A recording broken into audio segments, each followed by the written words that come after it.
Hello, everybody. I hope you are doing well. My name is Smooth Operative, and welcome to Time Capsule here on the Games Done Quick Hotfix.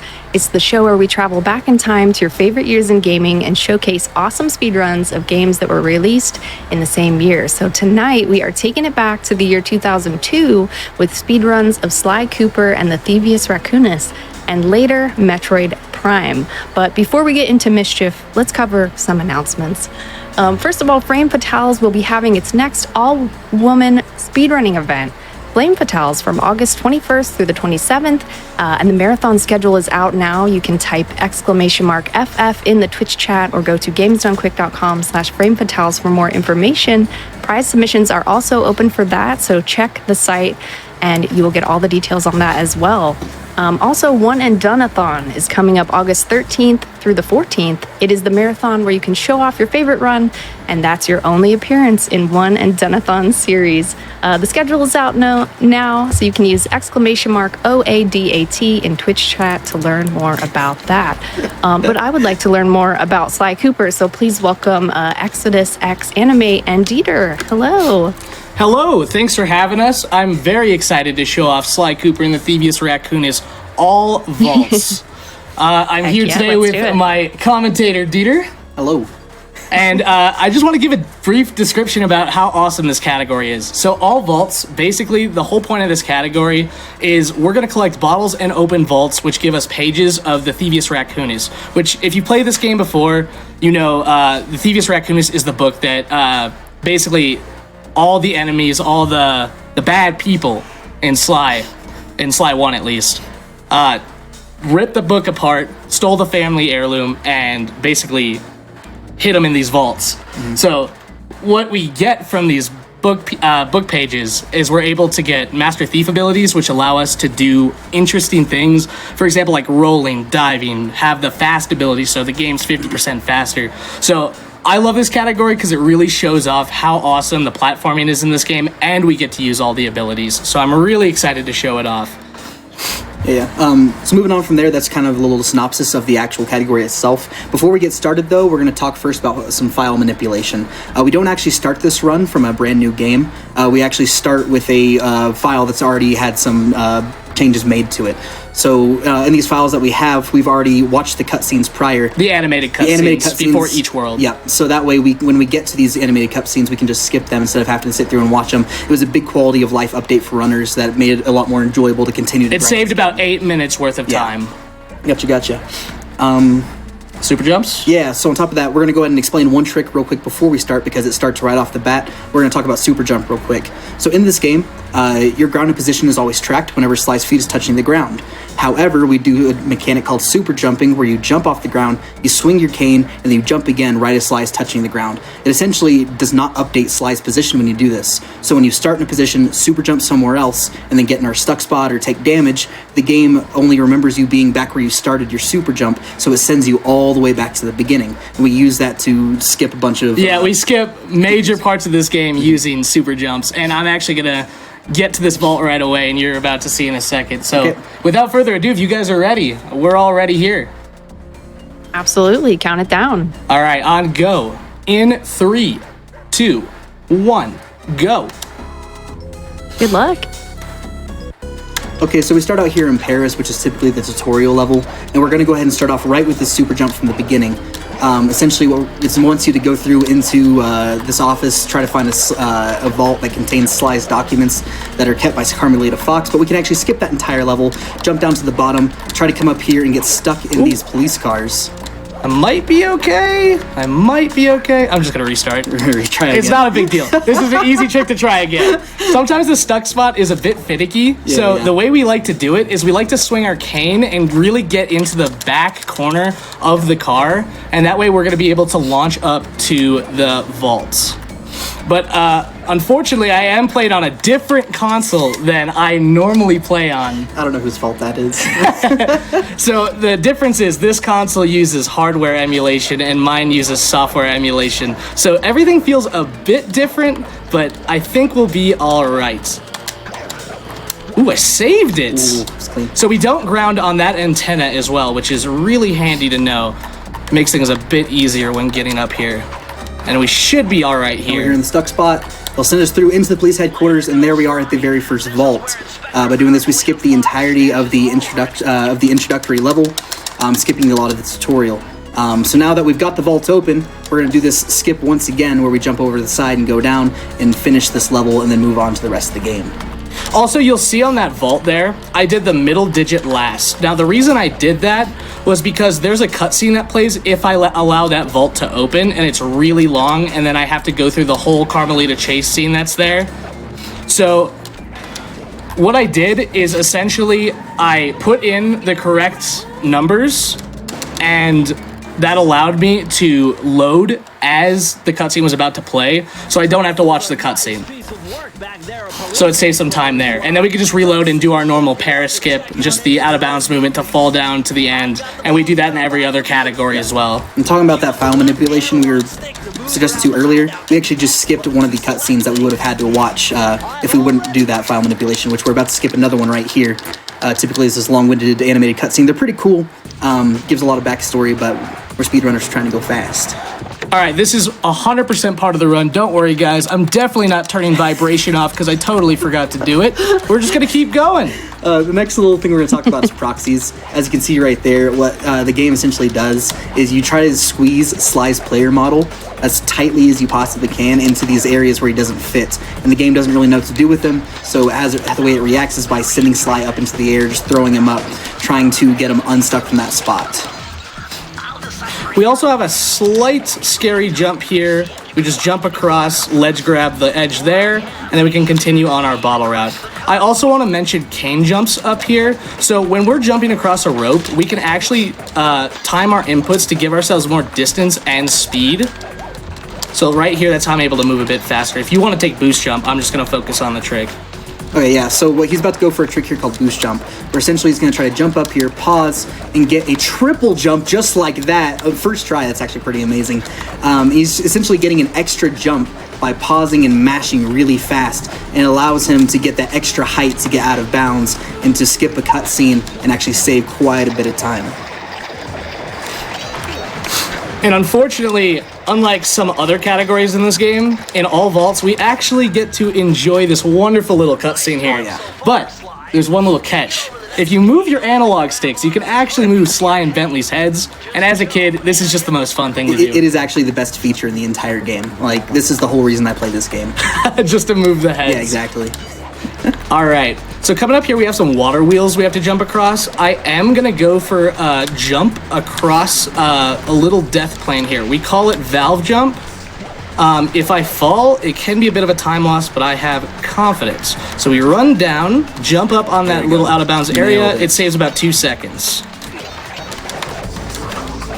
And then we're gonna do some more cane jumps up here and grab these bottles that are hanging out up top. It's okay if we trigger that alarm because we don't even touch these ones over here. We just gotta stay to the left and grab these bottles. But just now that we're approaching the end of the level, instead of just coming and opening up the vault immediately, like you'd think you'd do in an all vaults run, we actually grab the key first and exit the level.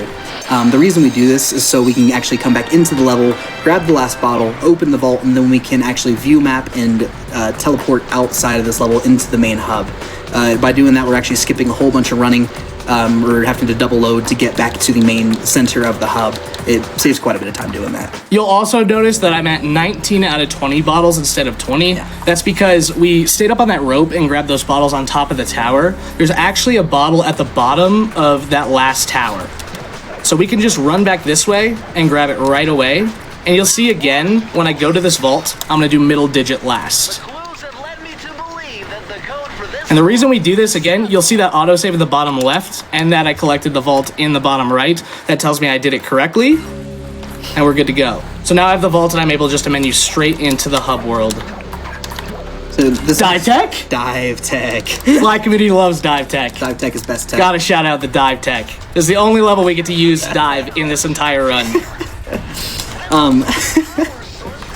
Goodness. We also have a short cutscene here, but again, we get to move the heads of the characters in the game, so that's always fun.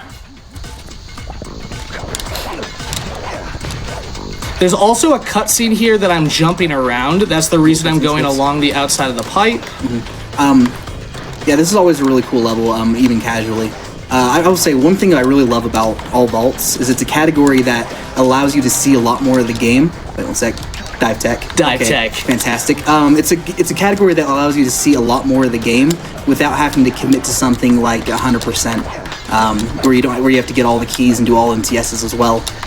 So you don't have to dedicate your time to learning and getting really good at the mini games, but at the same time you still get to see a lot of the game, use a lot of the abilities. It really opens up from any percent, and it's an absolute blast. It's a good stepping block to 100%, but I also prefer this over 100% just because it's shorter and you really get to focus on the platforming aspect versus playing through all of the mini games, which could have a little bit of RNG luck inside those levels. Oops, I jumped a little late. That's okay. Just to be safe, I'm going to jump up again. And then we should be clear to get these all the way to the edge. Getting these last few bottles. So we can jump up and ledge grab there, break the alarm. We can actually grab all these bottles here. And you'll notice again, we're 2 bottles short. So we're able to skip this key pause by pressing square to swing arcane and then pausing the game immediately after. Doing so, we can load the game, come back to the beginning, Dive tech. grab the last vault we left purposely at the beginning, and put in the combination. And you'll notice here, I'm doing last digit last. That's because this vault in particular is an exit level vault.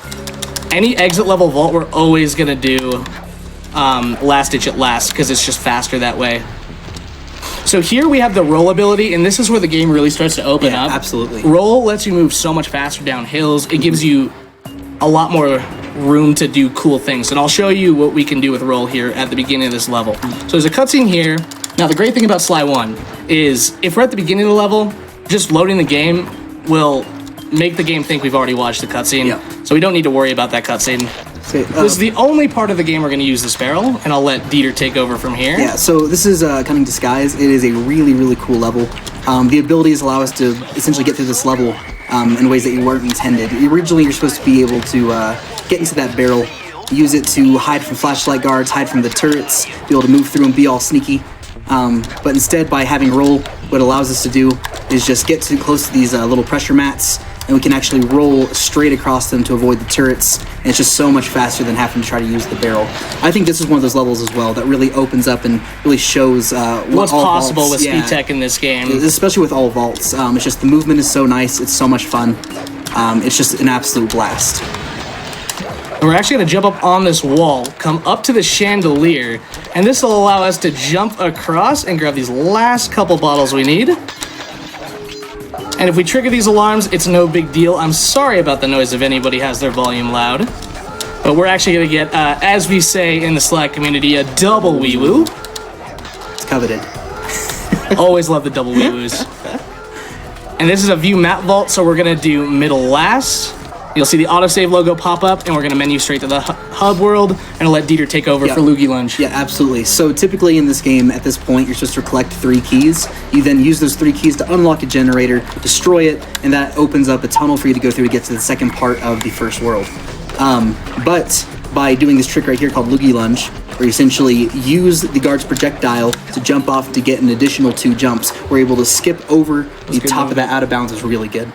Get through that out of bounds area and then get into the next level without having to go through that and collect all the keys. Then you want to take over this route real quick. We gotta go zoom. Yep, you go fast. Essentially what we're trying to do here is we're trying to catch a cycle that's really, really scary. It's trying to get here, he activates that first alarm, so you hit this edge of that platform, get across, and then beat this final one across before it gets to him. We got it. It was perfect. It's a really, really, especially for newer to moderate, like I'm not great, but I'm decent. I still can't even do that kind of stuff. It's really, really precise. If you miss any movement there, if you're even slightly off, you're not making that cycle, it's really tight. And you'll see here that I'm able to walk into these spotlights. When they're yellow, I'm able to walk in, it's just a warning. But when they turn red, that means that I no longer can step in there without dying. So even though those bottles were in the spotlight, I don't need to worry about going to the end, breaking the alarm, and coming all the way back. I can very easily just stand inside the alarm, get the bottles, and get out in time before it turns red. The rest of this level is pretty straightforward. We kind of just use some roll movement, kill some guards. There's a couple bottles here at the end. Yeah, it's pretty much just played as intended here for the final part of this level. But still, it's a really pretty level, really cool level. The star guy can be a bit of a pain sometimes. There we go, got the final bottles. And then we're gonna exit this level, so it's last digit. Perfect. So now that we've done Gunboat Graveyard, we're actually gonna, instead of going and finishing up the vaults, we're gonna go do the boss fight right now, because we're already right here at the cannon.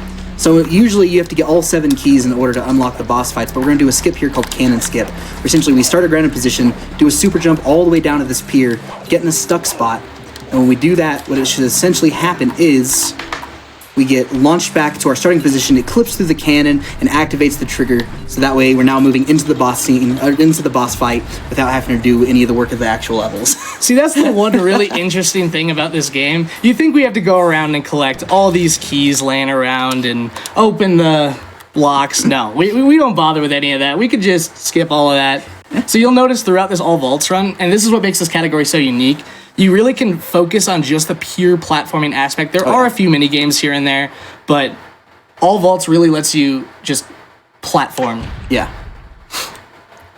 So here, I probably should mention, we're actually resetting our console, which is kind of interesting. That might be a little strange to some people. So what happens in this game is when you see the autosave logo on the bottom left, it'll pop up like the first frame you enter a boss fight.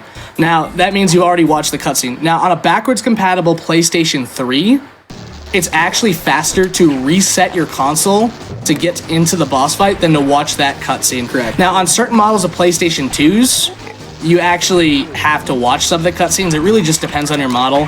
But on a backwards compatible PlayStation 3, resetting your console will always be faster than watching the boss cutscene from the intro. Here now we're into the Raleigh boss fight. And as in the words of Sly Sonic, it is a counting simulator. 100%. Essentially there's 4 phases. You count 5 times, then you count 5 times, then you count 5 times again. But the final time, you count to 6. It's pretty tricky. Yeah, I wish I could count to 6. Yeah, I usually just count to 5 and then get I actually to lost the rest. count. I think this is 5. That's 5 there, yeah. This is 5. You'll also notice that I'm jumping up in the air and hitting him as he's jumping back. That's just a small optimization that allows me to let him jump up right away instead of falling in the water, waiting for him to get hurt. Saves about 2 seconds each hit. There we go. So what we did there is we went ahead, and once he hit that final hit on Raleigh, he went ahead and paused immediately and view map out so he can go back to the hub. By doing this, he's able to skip the final boss cutscene where it plays the whole shebang about how he got busted and now you're supposed to be moving on to World 2 to go fight the next boss and everything. But we're not done here in World 1. We still have a little bit of cleanup to do.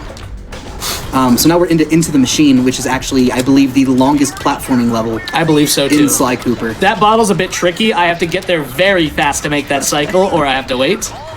We also can ignore these guards. They're not bothering anybody. We'll let them live their lives. Now, when I started running this category, I always found this bottle up here to be especially tricky because I'd always forget to grab it. Oh, absolutely. I know people from my chat who might be watching this right now are laughing, remembering the times of me missing that bottle, getting to the end and being at 29 instead of 30. I got laughed at. It happens. It happens. It's part of speedrunning. But here, I know we've collected every bottle so far. I'm also doing a bit of an optimization off these fire platforms. I'm not quite sure what to call them, but well, what would you call them? Vents? Yeah, they're vents. Sure. I also didn't do my roll right away, so I'm playing this a bit safer. I'm not quite sure where these cycles are and when I can roll through them, and I'd rather save the charm, so I'm just going to play it safe. Absolutely. But when you press X to jump off those vents, it actually allows me to have a lot more control over my character. When you jump off objects in this game that close or fall down, it actually changes Sly's momentum and can launch you in a random direction. There's another level where we'll see something like that in World 2, and I'll explain it more then. But if you like super jump or just press X off of a platform like this, it allows me to have a lot more control. And I always found this part interesting here because you'll see these lasers. If you just move in one fluent motion and go all the way to the end, those lasers just move out of your way for you. Yeah. Another thing you might realize, by the way, is every time he's jumping off of a taller object, he's activating roll. The reason he does this is actually when you activate roll, your actual momentum will speed up a little bit quicker than if you were just to fall normally. We're gonna bounce off this here and use roll to kind of give us some momentum. And we call this jump right here coggers. Yo, any coggers? I want to see all the coggers in the GDQ chat right now. I want to see them spamming. So the reason we call that coggers is because it's a cogwheel jump, and yeah, Yeah, my chat kind of just love to call it coggers. We mostly do it because he misses it about 8 Yeah, out of 10 I miss it a fair amount of times. I won't lie. No, it's good fun though. Go. And then we're gonna head up to High Class Heist, and this is the last level we have in World 1. I really think this route is interesting. This is not the most updated route. I could probably save like 2 more seconds by going a different route, but this one's so fun, I'm stubborn. Yeah, I really like this route. Say, so... And you know what that means? Tighter security. Heard the family get home. You're gonna have to be extra sneaky to get the treasure key. So, like we were saying though, in all vaults, what's really cool is the fact that we don't actually have to do any of the mini games in here. For you notice, we didn't have to do the crabs level, which is considered to be the hardest level to all 7-year-olds around the planet. I hate crabs. Crabs was the bane of my existence as a 9-year-old. I remember I used to have to get my mom to come in and beat that level for me as a kid. Did your mom like beating that level? No, she hated it just as much as I did. But what's really cool about all vaults is we get to skip a lot of the mini games and really focus on the platform. And like we've said before, it's such a neat and such a unique speed run. I'm actually going to jump to this lily pad over here instead of across to try and get better cycles. I should be a little bit better off here. I was a little bit fast, and I want these cycles to line up so I can get through these spotlights at the correct time, because I could actually jump around the right side instead of going around the blue stealth auras on the left like the casual route would be. And I can trigger the last alarm as well because I don't need to worry about getting the key. I can just jump down here. We don't worry about keys in all vaults most of the time. Yeah. And we're actually just going to run straight backwards in the level and come back for the vaults. Yeah, so these are the last 3 bottles of World 1. We're going to collect these, get this vault, get out of here, and then move on to Mesa City. Press the circle to enter the vault code. Whoever thought this code up knew what they were And then doing. from here, we're actually going to menu straight there from a middle digit last. Now, I'll let Dieter explain here basically the premise of the vaults. So basically, any vault that we're exiting level from will always be last digit last. Any vault that we are menuing in the map to, or map from, we will do middle digit last. So that's a kind of a rule of thumb through the rest of the run. So I have 2 charms here, and my rule is I'm going to go for a strat that I normally wouldn't go for in a stressful situation. But we're going to give it a go. I believe in myself. So we're going to skip a bunch of bottles that are sitting down below. And we're going to come up here, and we're going to do a CSS. We're going to skip this cutscene here. Let me make sure I'm going in the right spot. Perfect. We hit it perfectly. And now we should have 1 more charm left. So the first thing we're going to do is we're going to grab this bottle. Oh my god. All right, so we're going to grab this vault, and we're actually going to... Hold on, I have a plan. Got a plan. So we're gonna get this bottle and grab the rest of the bottles down here. And we have so many lives, I don't think we need them all. So I think we're gonna grab those and we're just gonna die. And we're gonna get back up top. Normally what I would have done there is done a super jump from the top, grabbed all the bottles, and lost my charm. But unfortunately I lost my charm a bit early. I know we have all those bottles back there, so we can just spawn back up here and continue. Now, if any of you any of you watching this stream right now have ever played this game, you will remember that this bottle right here is one of the worst bottles in this game. Yeah, I've missed it literally all the time. As a kid, that bottle took me probably 3 days to find. I was just running around. I kept thinking, there's no way. The game must have messed up. There's no way there's no bottles here. Or there's no way I'm missing 1 bottle. This one can be a bit sneaky as well. That vault likes to hide. You know, so like the first introductory level in World 1, we're actually running past the vault. We're going to go all the way to the end of this and collect all the bottles, and then go into the hub world, come back, get the vault, and then menu forward again. It's something we do pretty consistently in a way to essentially skip a lot of running or double loading that we would have to do in order to get to the main World 2 hub, or to the main world hubs. And actually right here, we're about to do a trick in order to not have to sit through the key grabbing animation, unlocking the door. It's called door clip.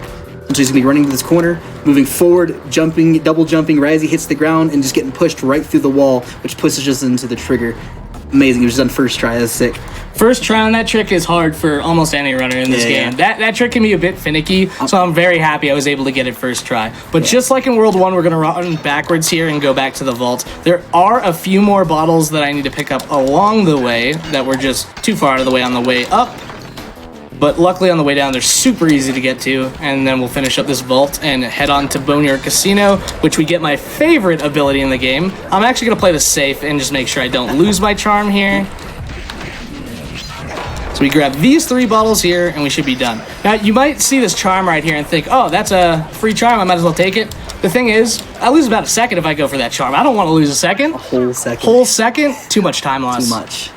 So actually what we're going to do is we're going to menu into the hub world, and there's a charm right on the way where we will be running in Boneyard Casino, the next level we go into. So a quick load here to skip the cutscene as you've seen before. We're now going to be running down this, killing this guard, going into Boneyard Casino. And you can actually jump over those flashlights, depending on the guard. It's kind of finicky as well, but... So what's really cool about Boneyard Casino, it's kind of the spot for me that once I reach here, I usually do a no reset. Because this is the level that really starts to open up the All Vaults category, because we unlock the ability fast after this. It's a really, really cool ability. Essentially, it speeds up the in-game clock by 50%. So you move faster, all the physics moves faster, the in-game clock moves faster, and it just allows you to get, because we do all of our we do all of our timing with real-world time and not in-game time, it allows us to get a lot quicker through this game.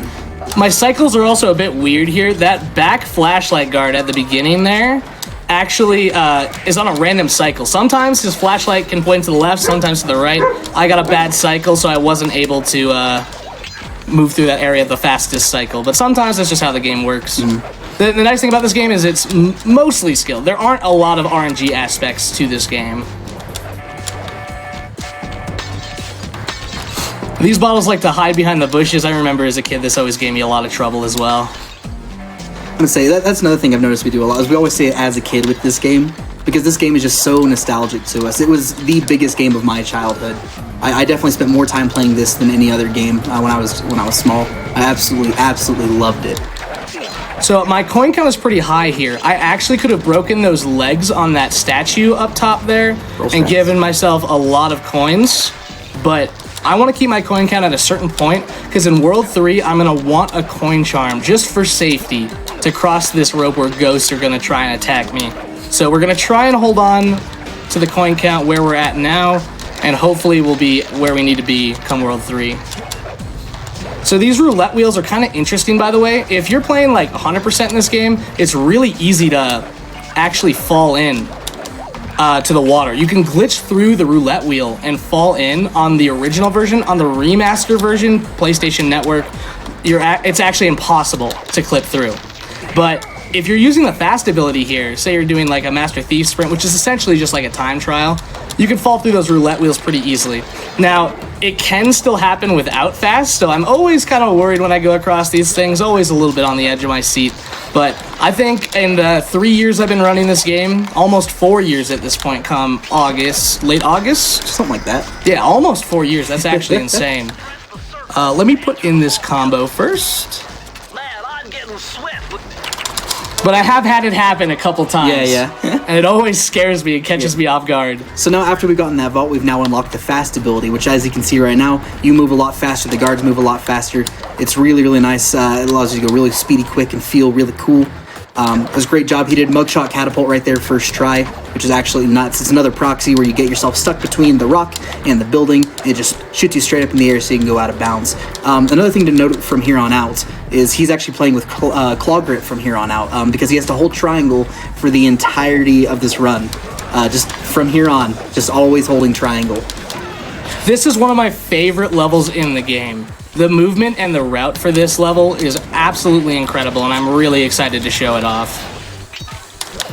So here we're going to do a proxy, launch up in the air, and we're going to land on this car, grab the bottle, and there's one really scary bottle here. You kind of have to arch jump it, and I missed it, which is no big deal because there's a backup here. I could easily jump up top, but I'm going to play it safe and just go for the backup strats. Yeah. So what's actually really cool about this level is the route actually just changed somewhat recently. I can't remember exactly how long ago it is, but essentially now we do this entire route almost completely backwards from how we used to do it. And it only saves a few seconds, but it feels so much fun. It's really cool. It's great. There's something about playing a platforming game and playing a level and just playing it in reverse that just feels so fun. So we're actually gonna jump down here, all the way back at the beginning, grab these 2 bottles, and we're gonna jump back up here. Cool. Perfect. This dog has bit me many a times, but not today. Call him Cletus. I should be at 37 bottles here because we're gonna do the proxy up top. Perfect. We can just skip the entire level. There's gonna be a bottle at the end of the crane and 2 back here, and from there we can open the vault. Awesome. Perfect. You need an IQ of at least 140 to figure this one out. Dial in for... All right. There we go. So we're coming up on a level called 2 to Tango, and I'll let Dieter take over this trick. so- This is a very difficult trick that I'm pretty worried about. I think we'll be fine. Yeah, so here in 2 to Tango, we have, in my opinion, one of the hardest skips, which is called Date Skip. Essentially, at the beginning of this level, you're supposed to have this long, about 30-something second cutscene with Carmelita, where she, flirts with her, where Sly's essentially flirting with her and everything, and we don't want to watch that. So essentially what we try to do instead is we come up here, we try to get stuck in between this antenna and this little piece of wall, time it just right, and try to proxy up and try to get onto the building next to us. It's a very, very precise trick. It's really finicky as well, and he got it. Second try. Now the trick's not over. I'll let you take over that. There we go. So we got that as well. So that jump right there looks pretty simple, but it's actually extremely precise. There are death planes absolutely everywhere, and you have to have a perfectly timed double jump in order to get past all of those death planes and get through to this level. This is another really fun level. It just feels really clean with the platforming. Here, it can be kind of scary. Carmelita's shooting at us this whole time, and I need this antenna to jump up, and she can sometimes shoot that. Oh, she snipes it all the time when I play. What do you think about this rope right here? I hate that rope. I hate that rope with a burning passion. So if you're too perfect on your inputs, if you try and cane jump on that rope and you hit a 1-frame window, you can actually just fall directly through. The game punishes you for playing too good. And so actually what's really weird about this level, kind of compared to the other ones, is the vault is actually only halfway through the level. And because we're only doing all vaults, not all keys are 100%, we actually just play half this level and leave, which is, it's pretty cool. There we go. We're out of there. Now, I know you really like Back Alley Heist. I do actually really like Back Alley Heist. The next level we're going into. Yeah. Back Alley Heist is a really cool level. To me, I've always kind of seen it as an homage to 2D platformers. Because what it does is it puts an invisible wall against you, it changes the camera angle, and you're almost doing a 2D platformer in a 3D platformer game. It's such a unique experience. Oh yeah, it's really, really cool. I've always loved this level, especially casually. I'm also pressing X off these awnings, and it gives me a higher jump. It's kind of interesting how it works. And that movement was absolutely perfect.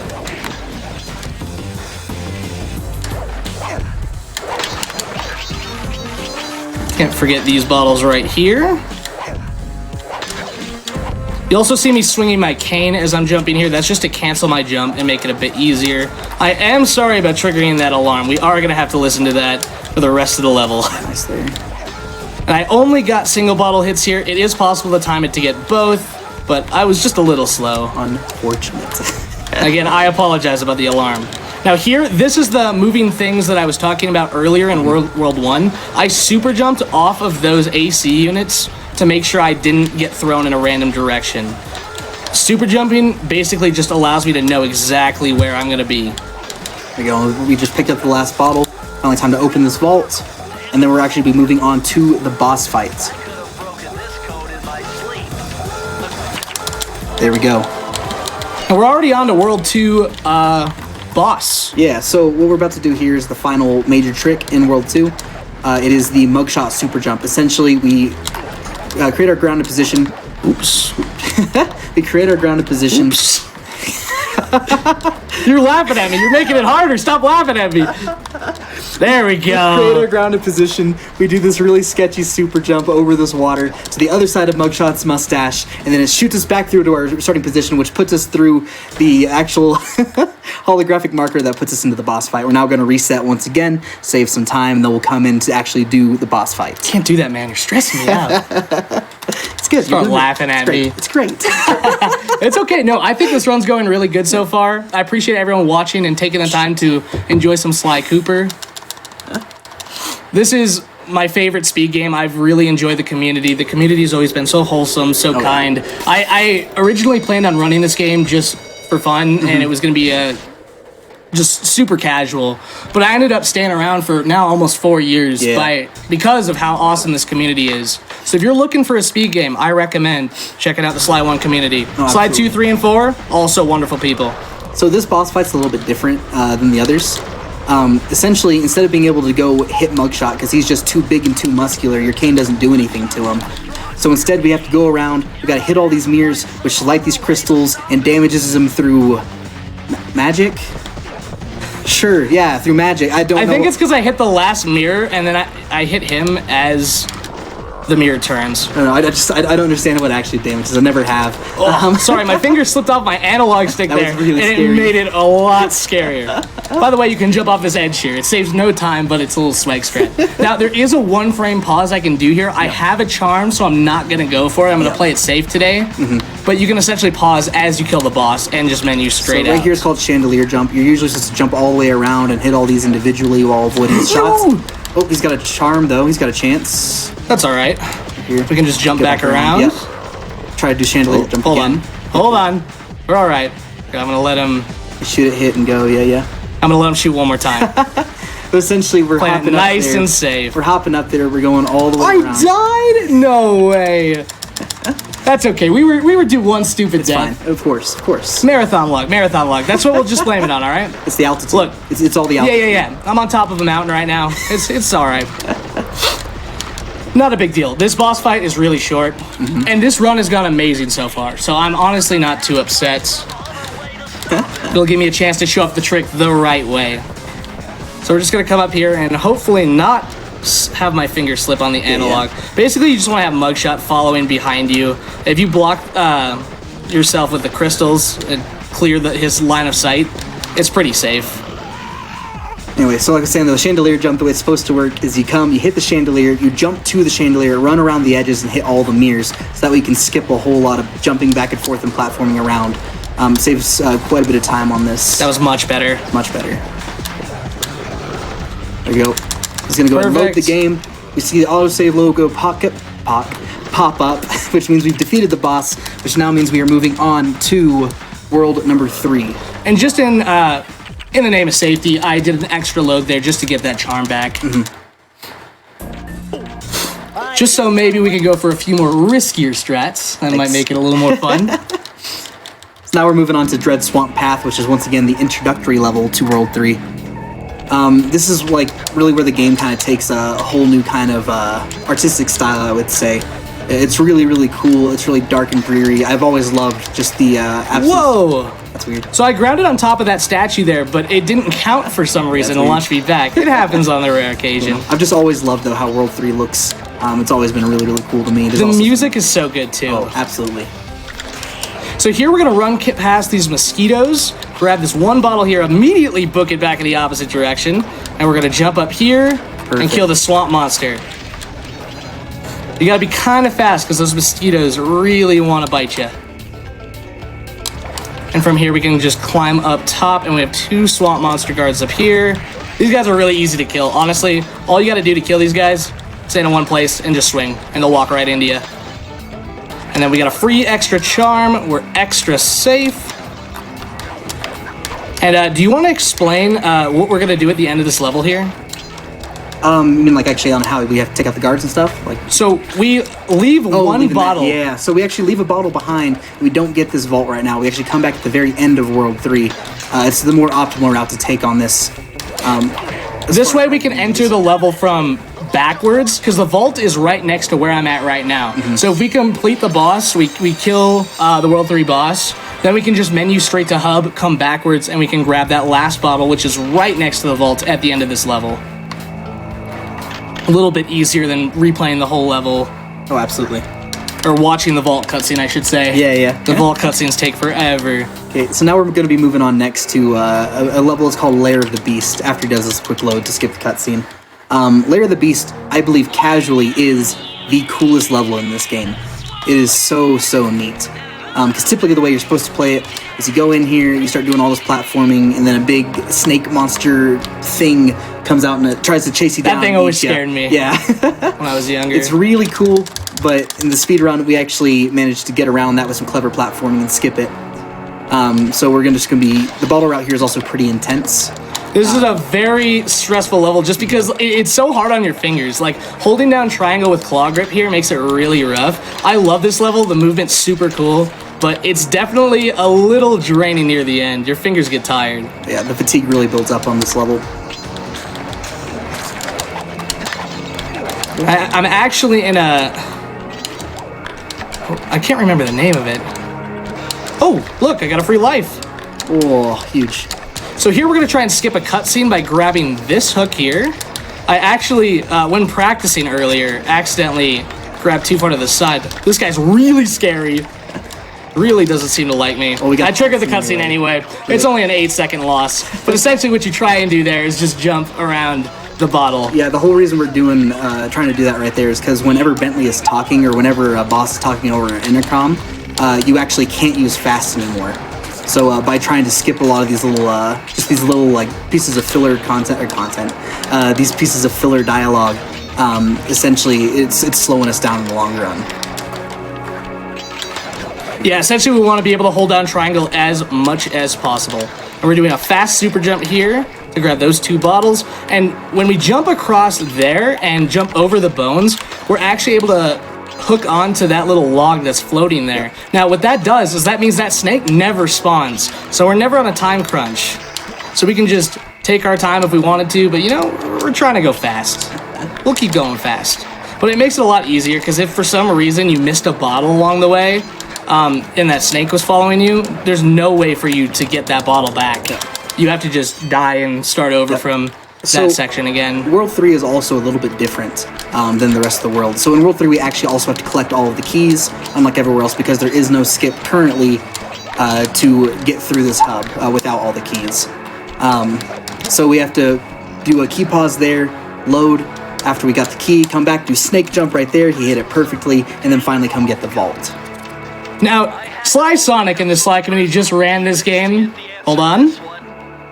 Try 444. Sly Sonic played the code. I gotta play the code. 444. Oh, I actually... You missed the pause. I didn't pause early enough. So if this happens in the game... No, this is perfect. I'm just showing it off. Yeah, of course. Once he takes the page out, you're able to exit the level and move on. Beautiful. I'm gonna do it. You're going for it? I'm going for it. So the next level is Fish. It is infamous for being a level we don't like. So we've been working very hard to find a way to skip this level, and he's going to give it an attempt to actually skip Fish, promptly named Fish Skip. I want to see all the prages in the GDQ chat room now. We need so I need much all the praise prages. I for don't this. believe any runner has ever hit this in a marathon. It is an extremely difficult and extremely precise trick. I'm only going to go for it for a couple tries and see if we get lucky. So essentially what he's trying to do here is he's trying to get up in this corner, he's trying to flick his light past this rock and then back up into it, and trying to clip through into this gate. I can't find the right angle here. Yeah. Oh, that was super close. Really close. Oh, that's close. It's almost. It's pinching me in between the gate and the hill there. That's what I'm trying to get through. Close. I kind of really want to try it. I want to get it. I'll go to 1 minute. Yeah, How about that? I'll go to 1 minute. If I get it, I get it. Otherwise, we just reload and play this level casually. Oh, that was almost it. So in my actual speedruns, this trick is a do or die. I either hit it or I reset here. And it's very finicky. One more try. All right, one more. Oh, so close. We had so many good attempts. It's fine. We got a bunch of half clips, but didn't quite get all the way through. It's fine. We'll just play this casually. Yeah, so essentially in this level what you're doing is you're going around, you're running over these little flaming piranha things, to get fuel from them, so that way you can use your flamethrower on the front of your skiff to light these torches. You gotta light all 25 torches to undo the voodoo magic in order to open the gate. Since we're not good enough to skip it today. I guess.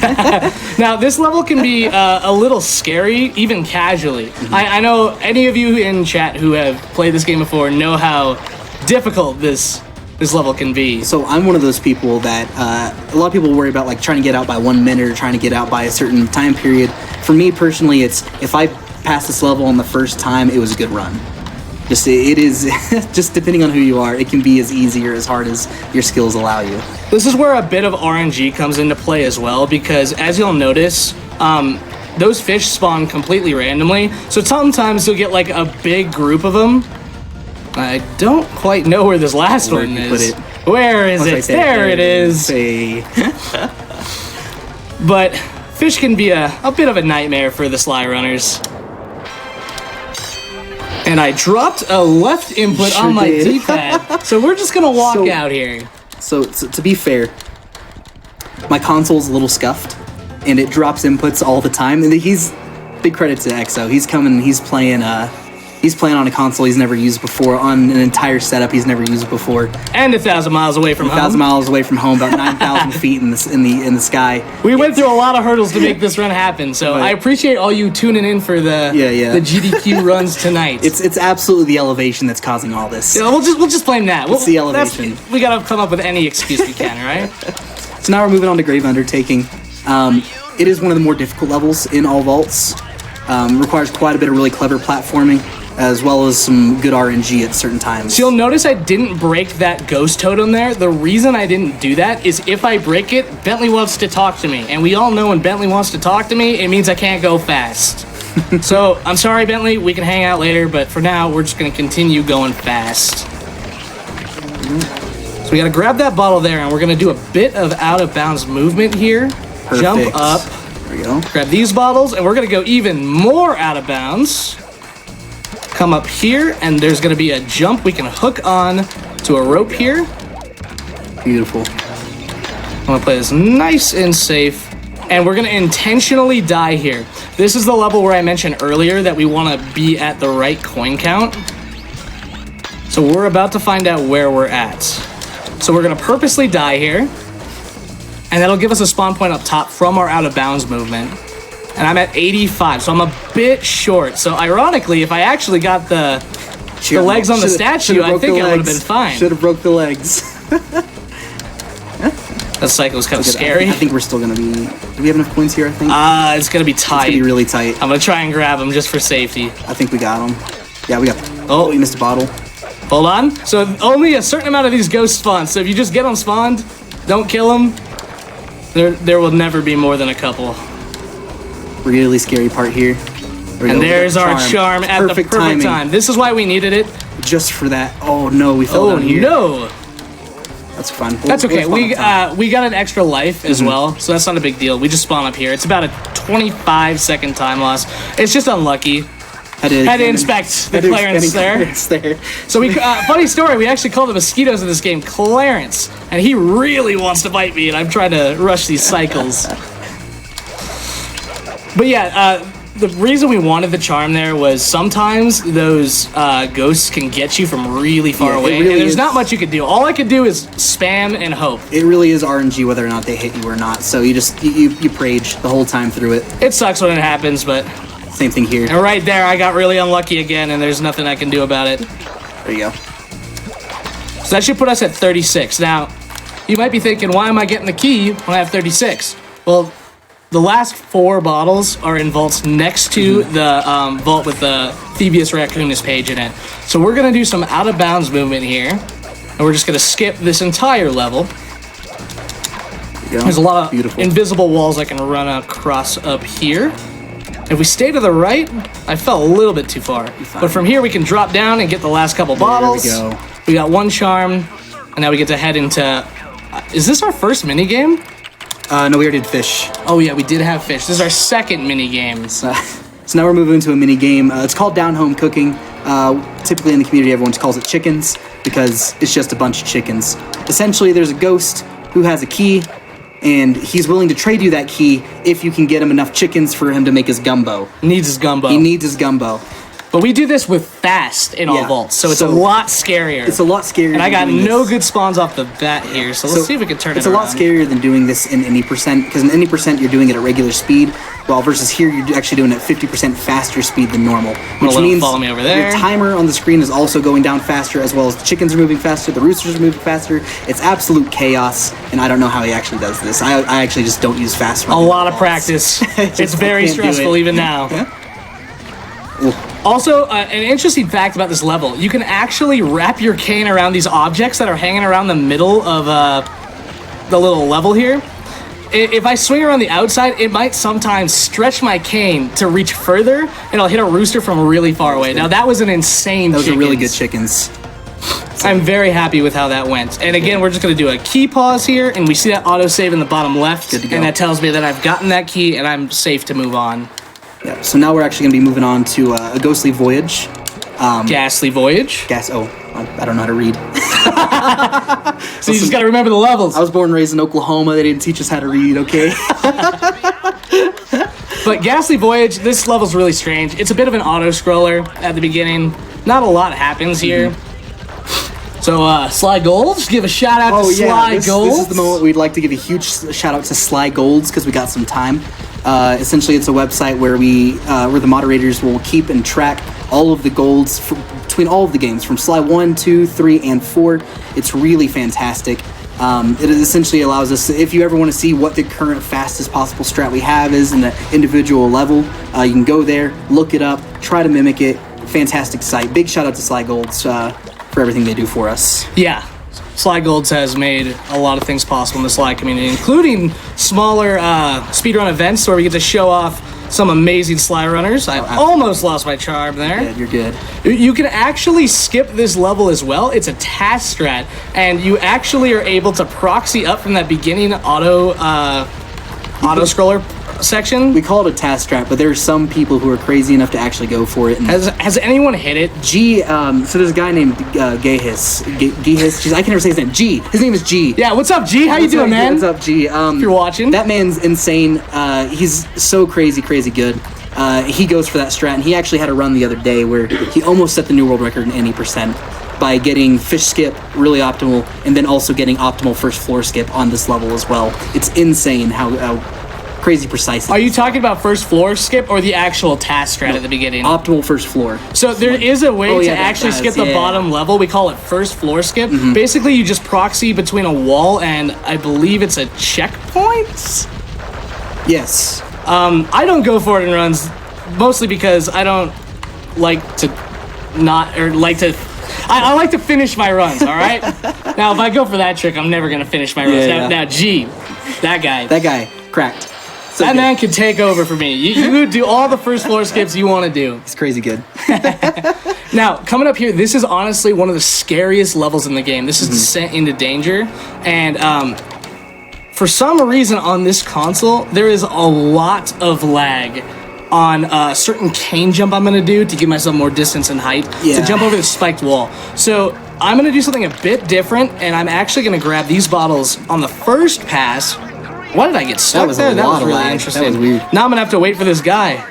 So normally I cane jump off this bone here, which I'm going to do the second time around, but on the first time this vault is in the way, and I don't trust myself with the lag on this console right now to actually make that jump. So I'm going to do a backup strat, come up from behind, kill this guy, and now we get to keep our charm, everything is safe, and we only lost a couple seconds.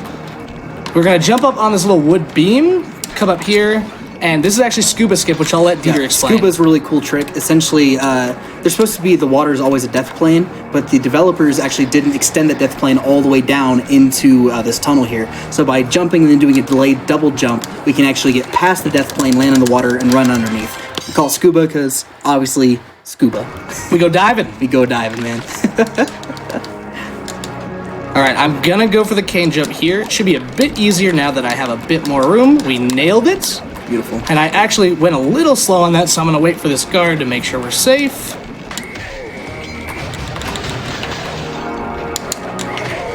And then we're going to go backwards through this level, grab this bottle. This guy never sees us coming. Why would he see us coming from above? there's a couple bottles that are hiding over here. So we're actually going to grab these and turn all the way around, but we're actually going to go up top. This route is really cool. I love this level when it goes cleanly, but when something goes wrong, it feels like it goes really wrong here. We just have to examine those spikes real quick, make sure they were real. Yep. So basically what that happens is because I'm holding my controller with claw grip, sometimes I'll hit my bumper with the wrong finger. So we skipped a cutscene there as well by jumping up on that. And I'll let you explain this. Yep, so right now what we're about to do as well, we're about to do another little super jump to come get these 3 bottles over here on this edge. And at the end of the super jump, it should put us back over onto the log, save us a little bit of time. And we're about to do a death abuse, or a charm abuse really here, where we take some damage, we calmly hop back on, use our iframes to get across so we don't actually have to do a lot of the going around and killing all the candles. It's really well done. I'm purposely losing that charm. Oh, I should probably grab those bottles, eh? But I'm purposely losing my charm there because I want to be able to exit level, or wait. Am I supposed to lose that in this category? I don't even remember. Yes. You are. A little bit of a brain fart, but we're chilling. Chilling. So from here, we're gonna menu into chickens, actually. Yeah. And the reason we're menuing into chickens is because we want to get right next to where the boss trigger is. Like he was saying earlier, World 3 is a bit different. We have to collect all the keys. Unfortunately, the Sly community still has not found out a way. We're still working at it. To skip this world. I don't remember the exact amount of money, but there is a substantial amount of money on as a bounty on finding World 3 skip. Yeah. So if any of you guys out there are glitch hunters, come to Sly. Please help us. Please let us skip this level. Or this world. Please make me not have to skip fish anymore. So once again, we are resetting the console to skip this intro boss scene. We're about to come in and fight Ruby. We're going to do a little bit of out of bounds right at the beginning to skip some dialogue, and then it really turns into a DDR type of game, which is fantastic. Really grooving music in this. It's pretty good. Now, showing this off on GDQ is going to ruin a lot of people's childhoods. Yeah, so this is one thing that, we'll talk to it once we get to that spot. All right, well, little teaser. We'll wait till we get there. Interesting fact, though, we actually can't use fast here. So we have to use no fast, and we can make a cycle on these teeth and jump across to this final one, ledge grab, and then we're going to do some out-of-bounds movement here. There we go. Nice. Jump off to the side. We're going to ledge grab. Oh, we actually just landed it. Land on some invisible platform here. Oops. So I'm gonna wait. Oh, that's fine. That's fine. So I was trying to wait to get hit by whoa! I've never seen that. So I never grounded out of bounds. I think I'm fine. So we're just gonna die here. What this is doing is essentially skipping the first phase of Ruby. And essentially what that does is it skips a really long cutscene. Now this is the part we were talking about, and I'll let Peter take it away. As a child, I spent so long on this boss fight and could not beat it because I had no rhythm. I had no chance of beating this. And then when I came to the speedrunning community, I learned that you don't actually have to time your inputs. You can just mash them as fast as you want. There's no penalty for putting an input in too early or too late. So because of that, now the really safe way of doing this is just mashing each button as quickly as you can as they come forward. Yeah, you'll hear kind of a pounding sound. Yeah, that's on the input. Oh, I almost missed that. I looked at you and I forgot what button it was. It's okay. We're chilling. But the first time I watched a Sly speedrun, I was watching SGDQ 2019, and that's what actually got me into this game. Yeah. Watching Zenthrio run this at SGDQ 2019. Yeah. Shout out to Zen. What a great guy. But essentially, I remember watching Zen play this, and I heard all this like banging. And I was like, I can't figure out what that sound is. Is he pounding his controller on the desk at GDQ? No. It's just the sound the game makes when you press a wrong input. Do you want to explain what we're about to do here? Yeah, so what we're about to do right here at the end of this phase, because typically this fight's 3 phases, you have 3 rounds of DDR. But this last phase here, this second phase here, we're actually going to do what's called a double hit. Where essentially we're going to get up real close to her, we're going to go ahead and exit level, and then swing our cane twice real fast before the screen fades to black. And by doing this, the game is counting it as if we hit her twice, depleted her health all the way to 0, and we finish the boss fight. I don't know how this works. I can't believe this works. Can't believe this works. Yeah, yeah. Like, how am I on the 3rd phase able to hit the boss for the 4th phase? I'm not complaining. It's great. It's great. He's gonna come, get up real close, pause the game, and we're gonna exit level. Swing twice. Autosave logo came up. He got the double hit. So we've now completed the boss. We're now gonna go back to Perilous Ascent. And not Perilous Ascent. What am I talking about, dude? We're gonna go back to Dread Swamp Path. I said the wrong one too. Yeah, we know how to play this game. Yeah, we know. It's all right. We're going back to Dread Swamp Path. We're gonna get this final bottle, open this final vault, and then we'll be moving on to a Perilous Ascent. Yeah, and World 4 and 5 go by a lot quicker. We're gonna be zooming through the rest of this game. So since we're menuing, again, we're gonna do that middle digit last, and we're into World 4. Beautiful. Now, you might have seen me get a bit excited about finishing up Ruby there. I kind of have a tendency in marathons to miss that trick, and if I miss that double hit there at exit level, it's over a 3-minute time loss. Yeah. So it's really stressful. It's not hard. It's just if you miss it, you're gonna lose a lot of time. Yeah, yeah. And when you're playing at marathons, you never know what can happen. You know, you want to show off your speed game well and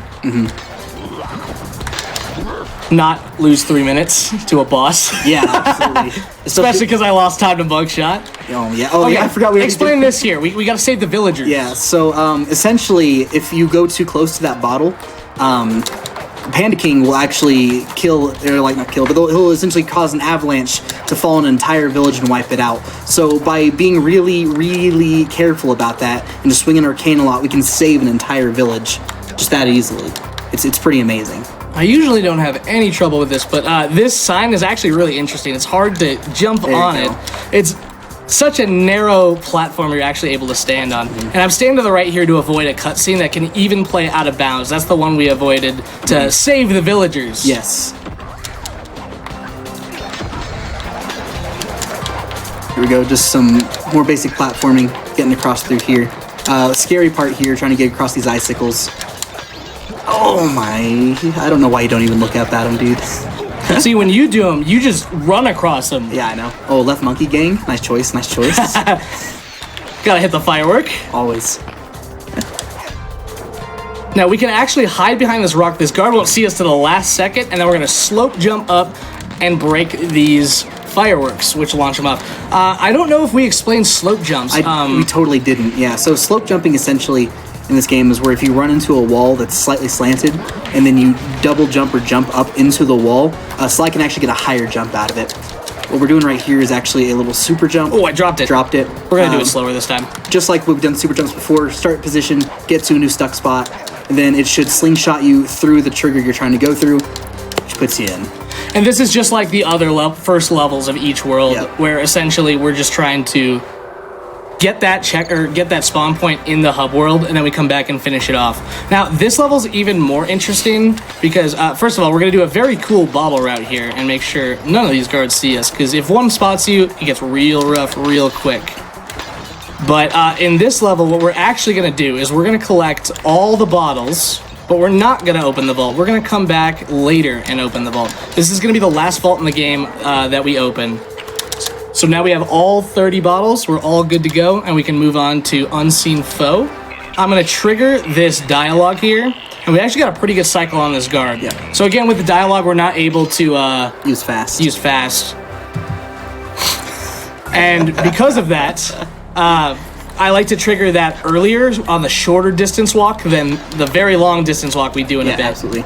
So one thing that we didn't really quite mention is after you fight Ruby, you unlock the invisibility ability, which we just used here, since you'll be able to hide behind that piece of cover so Sly doesn't get hit by the sword that the guard throws. And we're going to try and make a tight cycle here by jumping on this railing. Oh my god! I can't believe that. That was real risky. That's really sketchy. But we got it, you know? We got it. It was beautiful. All part of the plan, no stress at all. That's exactly how we practiced it. I also have had a tendency, I know people in my chat know, to end up swinging at a bottle here and missing the bottle and hitting a vase. And it makes kind of the same sound, you know? It does. So there have been times I've been on record pace or really good pace coming into World 4, and I'll end up losing my run because I just missed a bottle here. Yeah, right and it's there really in that one sad. spot, yeah. So I'm always trying to be extra careful. I kind of have like my numbers at certain points of the level where I know I need to be at this amount of bottles by here to kind of keep track so that doesn't happen again. Nice little platforming here. Nice jump. Did I get that? Yeah, you got it. Yeah. We're slowly going to work our way up this tower here. But across this little rope here, we're going to find some more bottles. I'm actually going to take off fast just to be safe. If you trigger this floor, it gets real scary. Perfect. We should be at 27 here. That was kind of scary. That was really scary. If you grab onto that hook outside, oops. Make sure it's on the wall. Gotta check the foundation, make sure it's safe for me to climb up. Yeah, OSHA inspector here. Yeah. If you grab onto that hook too far away, you can actually fall down to the rope below. You'll all the way at the bottom. Yeah, it's rough. Oh my dog's not happy outside. If you guys hear a dog, I'm so sorry. That's my bad. I apologize for my dog, Rudy. But continuing on to Flaming Temple, I actually really enjoy this level. The platforming in this is really cool, and we do some really sick out-of-bounds movement. Also probably the best naming of any level in this game, the Flaming Temple of Flame. You know, there's a little bit of fire here. Just a little bit, yeah. You know, if you're going to call something the Flaming Temple of Flame, you'd think it wouldn't be so snowy. It's true. It would be a lot hotter, right? Yeah. At least I would think so. So here what we're going to do is we're going to grab these 3 bottles down at the bottom, and we're going to do a hook jump, which basically that means we're going to give ourselves a lot of momentum, jump up here, and use the momentum of our movement to basically hook all the way up here. Gotcha. He also has a charm here, so what he's about to try to do is hop down off this next platform, right down here after those 3 bottles, and he's going to try to land on top of this vault, or super jump, and try to get these bottles, and then go jump off the edge to do a charm abuse so he can be sent back to the top, so that way he doesn't have to try to reload that or climb all the way back. Well done. If you miss that, what you have to do is you have to die and come all the way back. So that saves quite a bit of time. Quick little out of bounds here. Nicely done. We're going to take this nice and safe, land on this little ledge. Look for the guard. I'm going to wait for him to come back. Yeah. And I have to be careful not to trigger that checkpoint there. He avoids the charm here because we're about to do a death abuse to get teleported all the way back after grabbing those 2 bottles. I can't tell you how many runs I've lost because I've missed one of those bottles. Right? I swing my cane, I only hit one, and then I fall off and die, and I'm like, just killed the whole run. I've lost very, very, very good faces to that before. So we're going to take this nice and safe, go along the outside, a couple of bottles tucked away back here. And these ones are always sneaky. These ones gave me trouble when I was younger too. And we could actually jump across up here. If you stay to the right...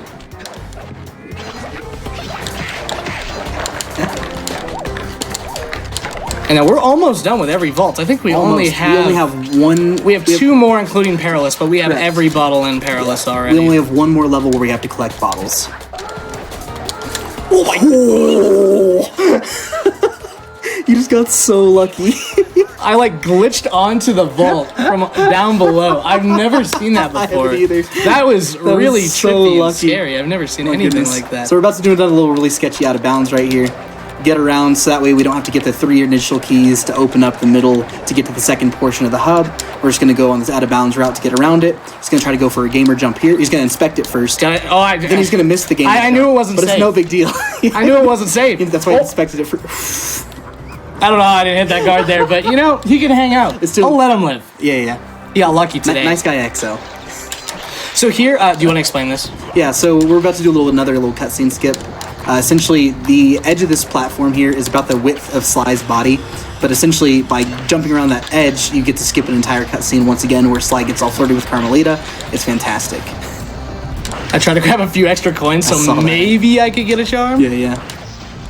Oh, I missed my cycles, though. Yeah. That's alright. Cool. He's about to try a really, at least on my console, a really hard super jump. It's really laggy on this console, really but I'm laggy through here because there's so much stuff going on. Oh my god! I might have missed it. Yeah, I've dropped it. It's fine. No big deal, though. We could just grab onto this, I think. I don't know how to go casually. It's been forever. Momentum, please. We got it. We're just going to continue through this level. From here on out, it pretty much follows the casual route on this level. Just make sure you're picking up all the bottles. I was supposed to leave those for later, but I accidentally grabbed them now. I was too excited. I just had to collect the bottles. It's just too much fun. But from here, we kind of just follow the level casually the rest of the way, just because bottles are scattered throughout. Oh, gotta inspect the wall. That's a real bridge right there. Really glad we checked it out. I think I only did that once or twice during practice, but I'm really hitting it a lot during the run. I think it's because my hands are getting tired. Yeah, it's the fatigue. Running. It's the elevation. The elevation. Yes. Yeah. But essentially, we're just gonna finish off the rest of this level completely casually. Oh, hold on, we can do a little bit of a gamer jump here. Oh, there we go. A little bit of swag strats for GDQ. Nice little coin charm as well. Oh yes, Nice to perfect. have. So now we're gonna have 2 charms, hopefully going into World 5. Nothing goes wrong here. So we want to hit those fireworks first, come back for those bottles, so we give these icicles a chance to spawn. Now Carmelita can actually snipe us here. It's completely RNG where she shoots, and if you get shot here, you have to go all the way back to the beginning of the icicles. Yeah. All right, World 4 skip. Yeah, so this is a really, really big skip, especially when it came to any percent. Since we had always usually had to play and get all the keys and then unlock and then go up to Panda King to go fight him. But then this amazing skip was found, where essentially we're able to do what's called a void drown, where we fall into this very thin edge of water, fall into the void, and then cancel our drown at the exact right time to slingshot and catapult us all the way across the map and land inside of the active Panda King boss fight trigger. Perfect drown. And honestly, I believe this is... Oh, I might have done a bit early. Come on. Oh, just a bit early. short. So I did everything right there. I just accidentally pressed X a bit too early. Yeah, you're good. But the nice thing about this is if we fail it, we get flung into this level. We're just right here. Yeah. I can just set up for it again. But honestly, I believe this is the coolest trick in the game. It is a really, really cool one. So we call it a void drown. Shoutouts to T Sparkles. Yeah, T Sparkle skipped, aka another known name for this trick. I also big shout out to Bytes for this setup, by the way. Oh, that's a really fast one. I don't know what to do here. I'm gonna cancel early and rage. Ooh, this actually might be good. It's a little short. Oh, just a bit short. Yeah. We'll blame it on the marathon luck as well, because this is a trick I usually don't miss in runs. But it seems like a lot of runners in the Sly community have trouble with this on marathons. I guess it's just the curse of the Sly community. But you know what they say, 3rd time's a charm. We got it right here. We also have 2 charms on our back, so... Perfect. So again, we want to drop down here, leave a nice little gap. Might be a little too far left. I think that's fine. We're going to try it. A little slow. I think we got this one, though. I'll just wait a little bit longer, and I can cancel early if I need to. This one's perfect. Exactly where we need to be. There we go, and right into the boss fight. Beautiful. So now, once again, we're going to have another reset here to skip this boss fight cutscene.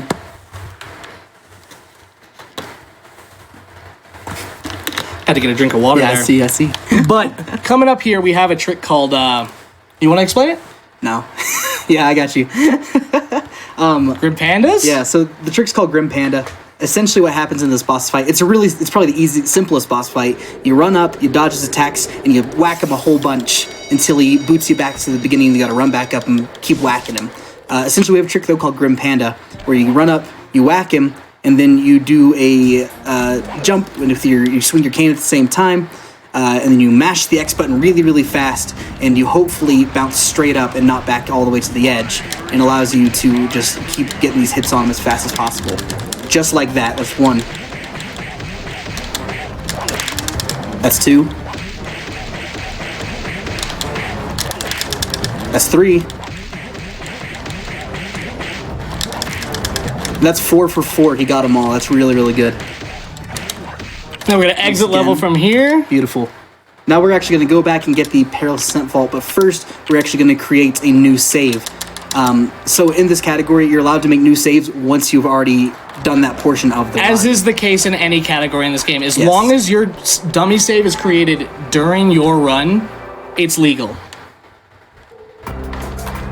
So we're going to run backwards here, and we're going to stand on top of this little door. I like to wait for this guard to turn around a bit, and I can jump right on top of him. Fall off a little bit. It's fine. You got the jump, though. That's the important thing. Good. 5, 7, 8. I forgot the vault combo for this. Yeah, you're good. I got a real headache figuring this one out. I'll explain this better in just a sec. So now he's going to load into that other save that he just made in order to skip the really, really long cutscene about restoring the entirety of the book. I believe it's about 45 seconds long. So again, like I said, dummy saves are legal in this game if you create them during your run. I got you. Yeah. So basically what I did there is I skipped a 45-second cutscene by opening a vault on one file and then loading to another, so the cutscene can't play, and then loading back into my current run file so I can legally finish my run. Because if I ran, I actually did submit a PB once where I accidentally forgot, oops, wrong way. I accidentally forgot to actually switch my file. Yeah. So I didn't give myself any advantage, but I actually ran illegally on the wrong file. Uh-oh. Oh, you might want to pause real quick. Oh no. Okay. Your controls are wrong. What am I supposed to do? Do I just... Options, there you go. Make those look down. I don't know which one. Turrets, there you go. Okay. Oh my god. Okay, that's better. So I forgot, I've customized a lot of my controls he's playing on my console, so everything is wrong. It's all good though. Anyway, we're now into Hazy Path. It's just a straight auto scroller, not a lot going on. So once again, I might as well shout him out. Welcome, thank you, Sly Golds, for everything you do for us. I actually want to give a huge shout out to It's Bites. Yes. He has run at GDQ in the past, done some It Takes Two stuff. Also, a wonderful Sly runner. Psychonauts, is that the game he also runs? He also runs Psychonauts. Yeah. Bites is a wonderful dude.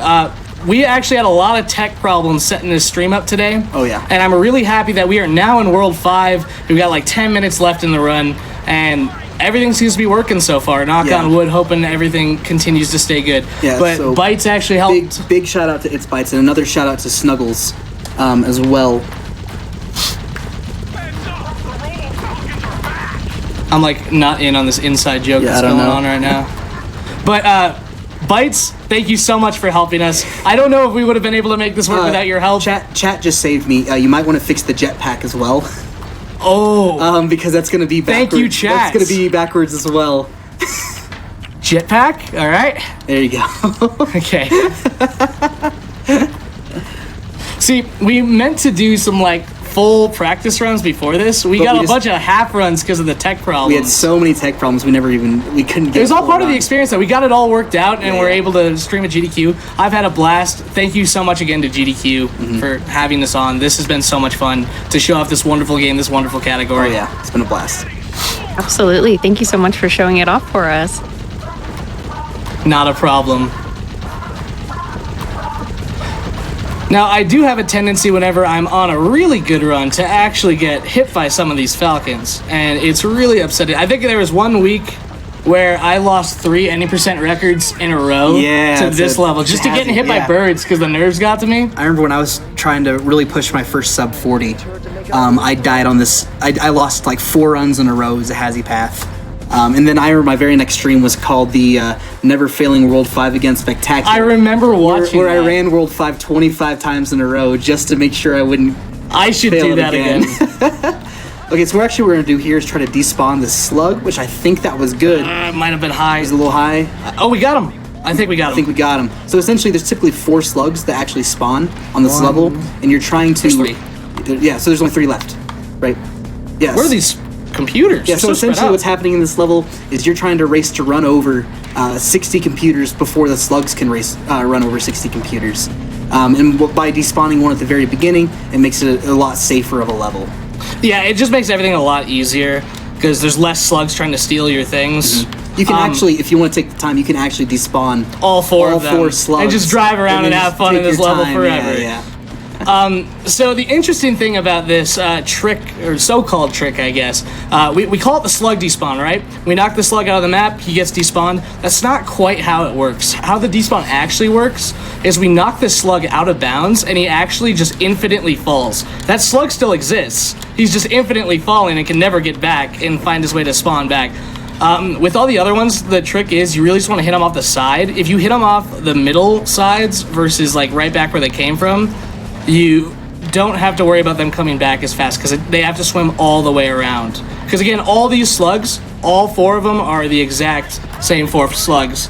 None of them despawn.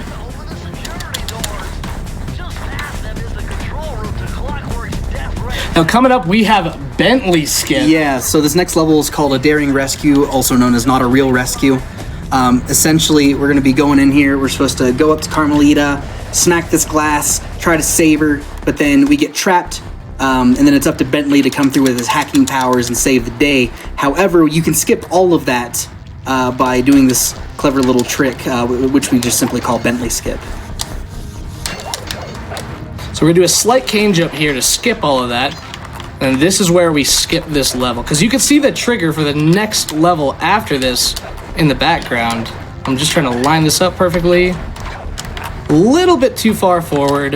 This trick can be a bit difficult. And just like that, he's through. Fantastic. I should have never gone for that. Yeah, that was way too risky. That was really risky. Now, if you jump here, you can actually pause the game and skip this very long cutscene. Any jumpers? Oh. Any jumpers? So now this is the first time we're actually playing as Carmelita. One of the owls in the cutscene we skipped had stolen Sly's cane and dropped it way up there at the top, so we essentially got to provide cover for him while he tries to platform his way through and take out these slugs for him. We can soft lock here, by the way. This slug can push Sly back to that door right there, and he can get stuck running in place. So you really have to be sure to kill that slug nice and early. Refire these birds. Beautiful.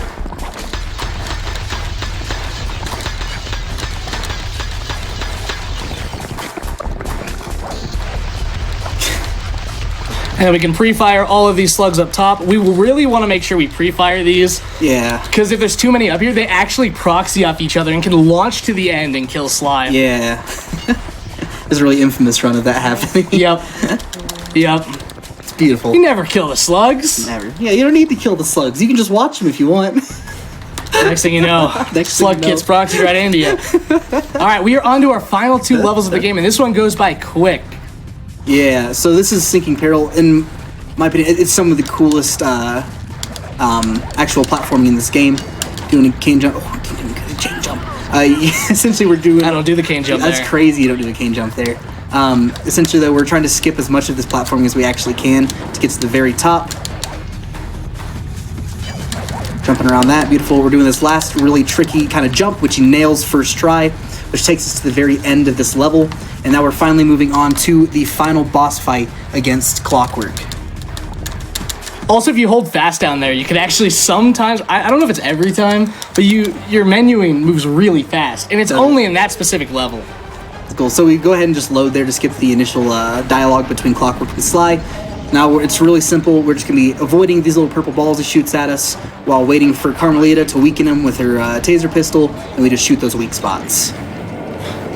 And you can actually pre-fire all of these. You'll notice right now this is the tail. I've already pre-fired the tail, and I know the next one's going to be right wing, so I sit down in the corner, bait the shots, and I can just go up, start aiming at the wing. Beautiful.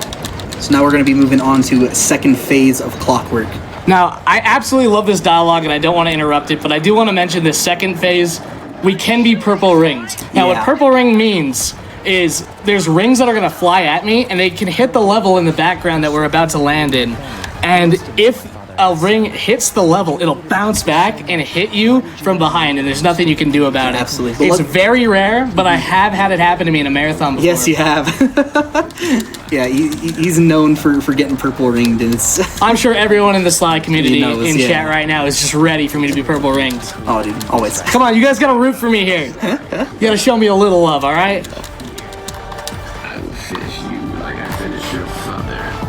Undercover line, you ready, Sunday? I'm the thief will be Clockwork. I've got a double charm here. Honestly, if I miss Clockwork Jump twice, I might just go casually, just to not worry about it. I tried to pre-fire that a bit. I got a little shot in, but not too much.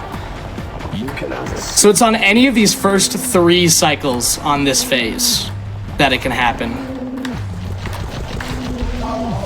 Nice pre-fires there. No purple rings. This is the last phase it can happen on. Jinx. Oh, I don't know why I thought that was the right wing. I thought we were on the last phase. And it looks like we are okay for We're purple in rings. the clear.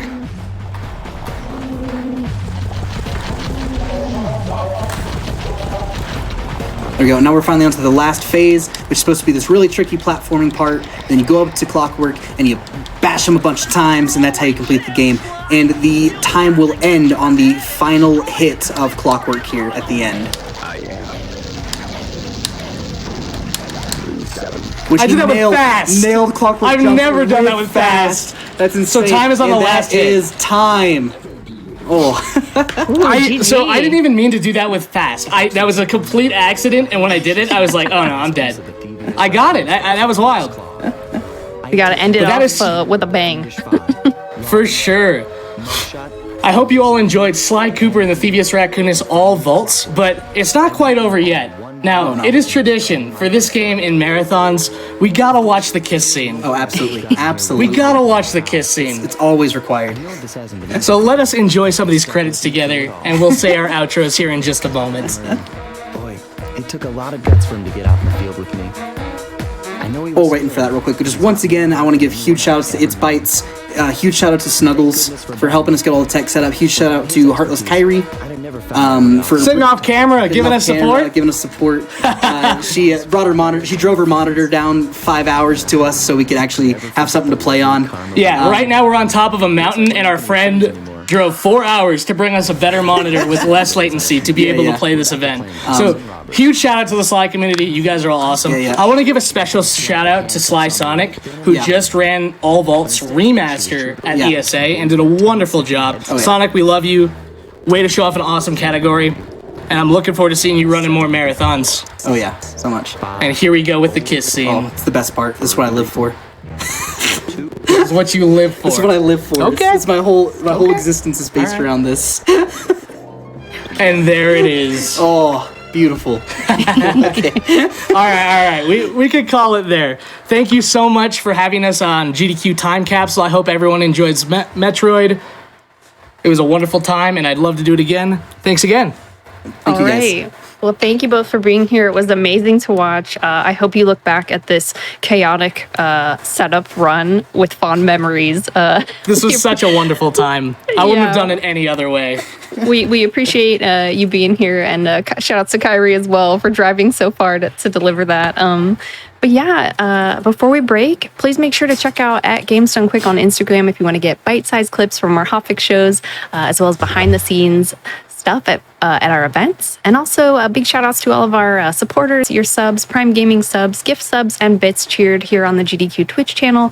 Do help support the weekly Hotfix content, including this show, so please consider subscribing if you do enjoy Hotfix. We will be right back with Metroid Prime, so stay tuned. All right, everybody, welcome back to the Games Done Quick Hotfix. I am your host, Smooth Operative, and you are watching Time Capsule. If you are just joining us, tonight we are focusing on games from the year 2002, and we've got Metroid Prime all ready to go for...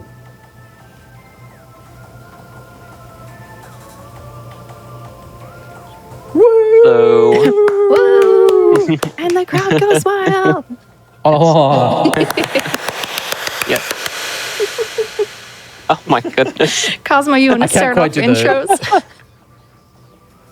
Yes. So this is Metroid Prime Any %. It's been featured on the main GDQ before a couple years ago. I think SGDQ 2019. It was also featured on Time Capsule 2 years ago by none other than one of my commentators, Vertigo. And this run's going to be very different from that one. There's been a lot of changes. So I'm very excited to show these off. And yeah, I'll let my commentators introduce themselves. We got Vertigo. Hello. The main reason a lot of stuff has changed. And I have Bash Prime here. I have not changed anything. Well, welcome That's to all the Vertigo's show, everyone. wheelhouse. All right. Thanks for having us. Yeah, if anyone else has anything, we can count down. Yeah, go for it. All right. Wait. I gotta make sure fusion suit's on. This is hard required for this route, and it is on. If you've never seen this a Metroid Prime speedrun before, get ready. Yeah, get ready. All right, I'll count down from 3 and on go. We'll start. All right, 3, 2, 1, go. All right, good luck. Best Yeah. of luck to you. Woo!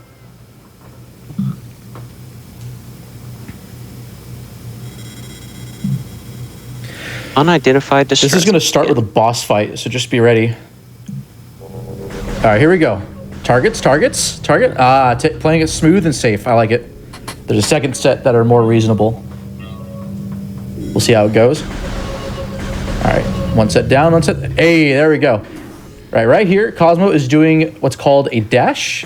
So Prime has a strafe dash mechanic that's similar to like side hopping in Ocarina of Time. If you release the lock on a fraction of a second into the strafe dash, Samus will just leap across and fly through the air at an incredible speed. This is used for a lot of general movement, but also for some pretty major sequence breaks throughout the run, especially in the early game. So you'll see another scan dash right there. Scan visor is really great because you have a lot of like scan points to be able to use as lock-ons for dashes. You also see Cosmo jumping while moving through these hallways. That's called L jumping. It's faster than walking normally. And also you'll see him in some rooms roll around in Morph Ball, especially in like larger, longer hallways that are like flat. Morph Ball is about twice as fast as walking normally. This will all be on the quiz later, so be ready. I mean, we're just getting started too. But yeah, this is a pretty standard walk through the tutorial section. Frigate's pretty linear, so just a matter of optimizing that movement through dashing, Morph Ball, rolling. And then right here, to skip this elevator and go around the room, instead Cosmo's just going to climb it directly. This pipe is kind of like a lot of collision that may not look standable, but is. And that was like a wall reposition that allowed Cosmo to just sort of climb up to the top of the room with kind of minimal effort. It's a weird trick to explain, but shoutouts to Cody7737 for discovering that in, I think, 2018. Saves from having to double bomb jump twice, and it just makes it a lot more consistent. Coming up is Parasite Queen, the first boss of the run. So Parasite Queen has 2 hitboxes, its mouth and then the rest of its body.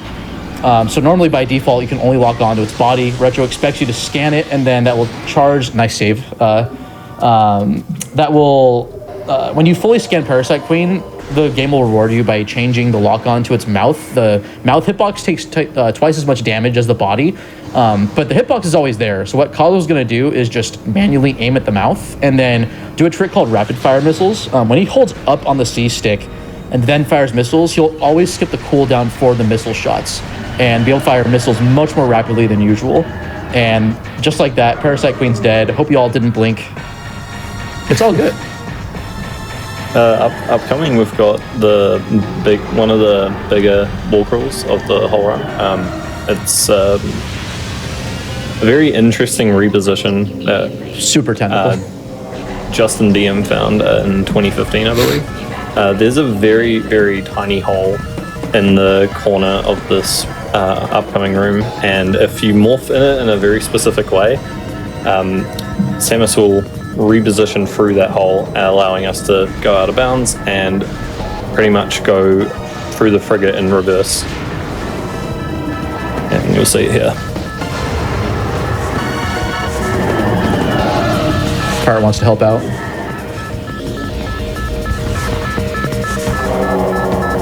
No, it's not cooperating right now. Game got patched. There we go. You'll also see later on in, during this wall crawl, there's going to be some weird spots where Cosmo is going to be morphing and falling onto random bits of collision. He's actually touching load triggers for some of the rooms. Most of the frigate is auto loads, but there are a few with load triggers, and we need to touch these so we can progress through frigate. It's right here. Cosmo's taking advantage of what's called coyote time. Whenever Samus walks off a ledge, she has 3 coyote frames in which, even though she's airborne, she can still jump. And effectively, that's what's going on as he's walking out of bounds in specific spots of these rooms, where he can walk off of what the game considers to be like the floor and then become airborne. And that allows them to climb up tall rims out of bounds, and that's like the most efficient way of doing so. That's called an aether jump. You'll see, I think, more of those later on in the run. I think, like, Yes. quite a bit later, I think, but still very important. It's used a lot more, I would say, in like Prime 2 and 3 than Prime 1, but still useful. And then he's going to door warp here. Well, actually, he's a transition. Sorry, I was a room early. Hits the slow trigger, and then morphs into this hallway as it's loading, and then the room loads around him. He's back inbounds. There we go. Okay. Very nice. Got worried. Making this look super easy, but out of bounds is actually super choreographed and is very easy to lose time in. Not everything out of bounds is scannable. If you fall down, while you can recover in some instances, you kind of have to wait for the game to let you jump again. It's really odd, but there's a very concrete set of rules when it comes to navigating rooms out of bounds. It's not as free as it looks, even if Cosmo does it more or less pretty cleanly. Yeah, I escaped with a 458. I took all of that extremely safely. For context, I normally get around a 520. So I made sure that I was taking very safe because you could lose so much time there. It's very punishing. So, coming up, now that he's on Talon 4, where the main game takes place, there is an item called the Space Jump Boots right behind the ship that lets you jump twice. Very nice to have in a speedrun, and normally that ledge that Cosmo just jumped to is usually too far away to reach. However, with a scan dash, you get enough speed where you can just easily reach that ledge, and then you just get Space Jump right away. Huge sequence break, very classic trick. It's like almost 20 years old, I think. Pretty much was discovered right after the game came out. And that's going to enhance all of Cosmo's movement. So dashes will go farther and jump higher. That'll allow him to do a new form of movement called R jumping, which I think you'll see, especially in conjunction with some dashes around like early mid-game-ish. It's like right there, that's an R jump with the little bunny hop at the end.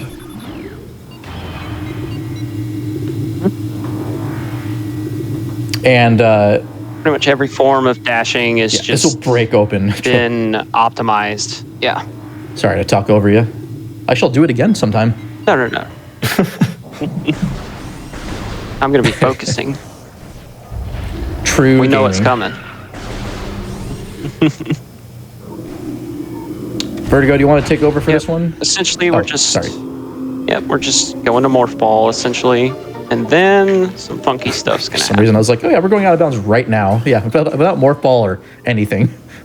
We're doing Wave Buster RTA, folks.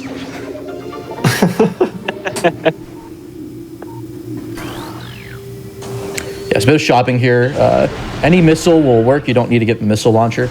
And then that energy tank, while a little bit out of the way, is going to make this early game a lot more consistent, especially for the upcoming Flogger fight later. And there's a boss trigger there that is just low enough that Cosmo can just scan dash over. You don't even need space jump for it. It's just it's pretty great. Yep. So upcoming, There's boss fight here, by the way. upcoming is the newest addition to the route. It's very weird compared to what you last saw. So we're going to go out of bounds in Main Plaza using a series of jumps. If something looks standable, it probably is. You can find lots of ways to get out of bounds. So we're going to go out of bounds here, and Cosmo is going to wall crawl to training chamber access, and he's going to R-jump into the floor of the magma pool before it's loaded. And it's going to be very important to get the height you need. Yeah, I can explain that once he gets closer. Yep. You can't be too high or too low, though, in essence, and I'll elaborate on that in just a second here. So he's about 2 rooms away right now. Moving through, hitting load triggers along the way. That's essentially what out of bounds movement's about. All right. So he's going to do this R jump right here. Very precise. And then now he's going to start loading and unloading the map, or basically pausing or unpausing the game. So what he's trying to do now is he needs to be at the perfect height so that he can both get the power bomb expansion. Okay, that looked like That wasn't the right height. I'm not sure if it was too low or high because I don't do this trick. It was too low. I'm a mere mortal. So if he was too low, he wouldn't be able to get the power bomb expansion, and then if he's too high, he would go back in bounds and then soft lock. Perfect. So yeah, so with this height, he can still be out of bounds when Magma Pull finishes loading, and then also get the power bomb expansion, and then he'll be able to remain out of bounds, which he wants to do after he gets the power bomb expansion for a little bit longer. So what he's doing here with pausing and unpausing, so Magma Pull normally loads too fast for Cosmo to get in the right position to get the power bomb expansion, but by pausing the game, he also pauses the load, and the load will stay paused for a little bit after he unpauses. So we can just abuse this by just continuously pausing and unpausing the game. In this case, he just brings up the map station or the map screen, which is going to be very useful for him to be able to judge where he is in Magma Pool and align himself so that this trick will work the way it does. This used to be tasks only. Shouts to Fusion Varia, or also known as Hazel, for discovering this. I highly recommend the any percent task. It is very broken. And it's really cool seeing this route like in action in an RTA setting.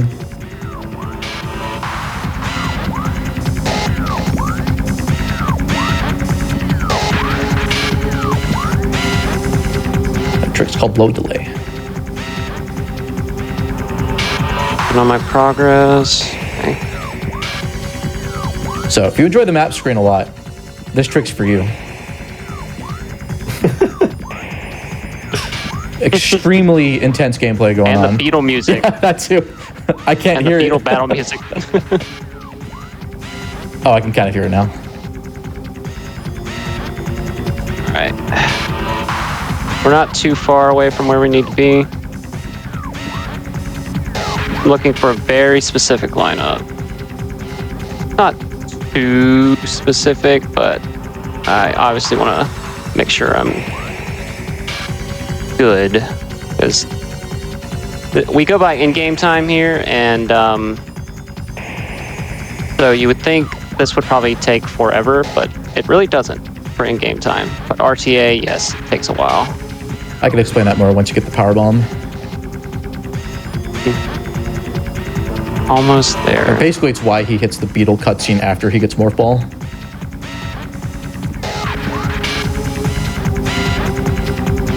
Yeah, just taking this very safe.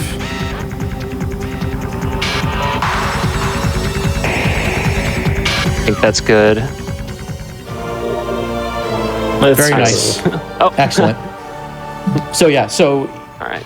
even though he did spend a lot of RTA getting that, or a lot of real time getting that item, again, this is in-game timer, or yeah, so the game is timed for in-game time. All 3 Prime games are, for the most part, with exceptions of like a few category exceptions in IL, or category extensions, excuse me, in ILs.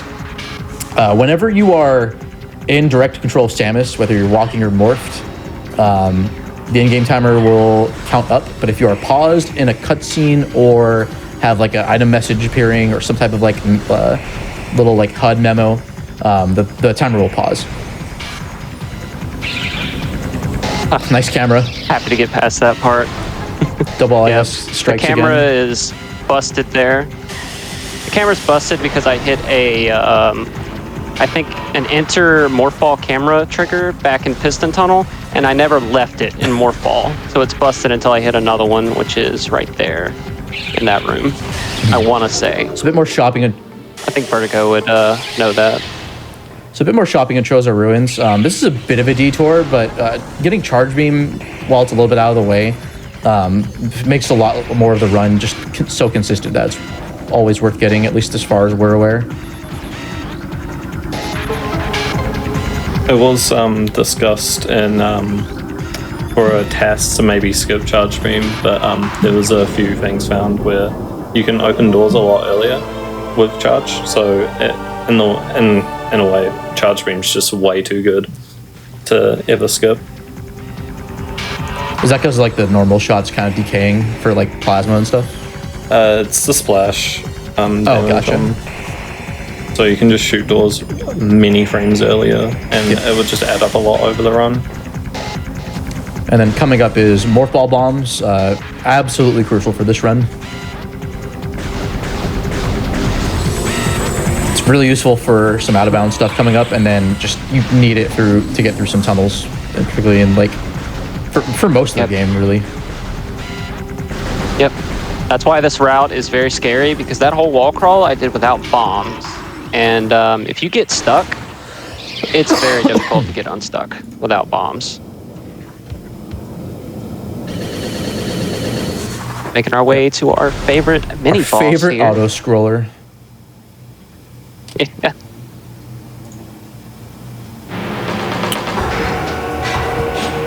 Vertigo, who is this, and why do we not like them? This is Zoid, or Incinerator Drone. We named it Zoid, I believe, because it's the person who created Incinerator Drone, which is Zoid. This boss is entirely RNG. It pops its eye out. First phase, about, I think it's 8 to 12 seconds, and then the next 3 phases are 15 to 25 seconds. So you can lose a ton of time if you get unlucky, but on average you won't be losing too much. Yeah, you need exceptionally bad luck. Or good luck. Yeah. It's not a particularly interesting fight, especially with this exploit. I'm standing on it, as you can see. There's just standable, which, going back to pretty much everything in this game, it's standable. Even stuff beyond level geometry can be standable, and we'll actually see a couple of instances of that, or I guess one more instance of that. Yeah. You'll see invisible standable spots. That will be for some time, but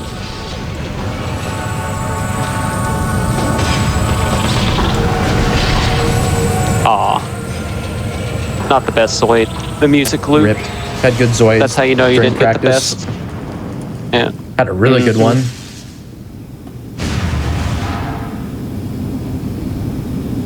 Thank you for the good luck.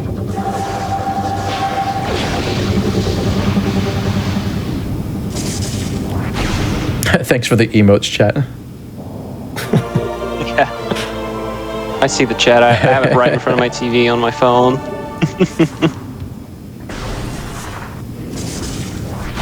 Right, now that we got bombs, so here's another divergence. Since we have a power bomb, we're not going to go to Flagra yet. We're going to do another famous trick called Ice Beam before Flagra. It involves some out of bounds. I think this is like one of the first like out of bounds sequences ever discovered. I don't know if it was the first one, but it's among the first ones. Shouts to Flamancipator, who also like labbed out how out of bounds works across all the Prime games. Like this stuff you'd think would be figured out a few years after like maybe even Prime 2 came out, but nope. Back in like 2003, 2004, I think before Echoes came out, Flammy labbed this and got this to work. But using a slope jump here, which will let Cosmo jump just a little bit higher than usual. He can jump right out of bounds right there in Gathering Hall. And this is Ice Beam before Flagra. Let me find my notes real quick because I'm going to just go on a bunch of tangents if I don't do this. So this is an out of bounds sequence where Cosmo will skip a Morph Ball Bomb puzzle and Energy Core, then also skip Wave Beam to reach the far Chojo area much earlier than intended. And by doing this will allow him to get Ice Beam super, super early. And it'll also, with this new route, set up another big sequence break now that he has power bombs. But again, this is all choreographed movement. So he's hitting low triggers with Morph Ball. There's only certain parts of the out of bounds part of the collision that he can stand since he's on the wrong side of the room geometry. This from Furnace is pretty notorious for killing runs. Yes. Mostly for me right here, and I got it. Okay. And then so he has to like actively like transition between rooms so that the maps like the map state keeps track of like what the active room is. And then there are these points called docks, which is where the transitioning takes place. He does it from the side of this door in order to avoid triggering the ghost fight that will lock the door and prevent him from easily going back inbounds at this door here, called a door warp. Clean, nicely done. Good wall crawl, yeah. Yeah. I'd be happy with that in a run. Nice. And now he's in Here to Reflecting skip the Pool puzzle. super early. And Ice Beam is right here. Yep. Going back to in-game time, we watch this cutscene because we can switch to Ice Beam right here, and that'll save just a little bit of time to switch from it and open the door right away. But I'm gonna take a safety save here because the scariest part of this route is coming up. So The other stuff's Very already scary. hard, and now we have this too. so we're going to be going to X-ray visor, which is a late game item. So we're getting this extremely early. We don't have boost ball though. So as you know, there's Life Grove Tunnel, which is a half pipe. So we fall down there, we're screwed. So the way around this is a laddered double bomb jump. So we're going to go, yeah, it's very, very bad. We're going to do a double bomb jump to get on top of the half pipe, and then we're going to roll and fall on the other side. So it's very scary if you fail that double bomb jump.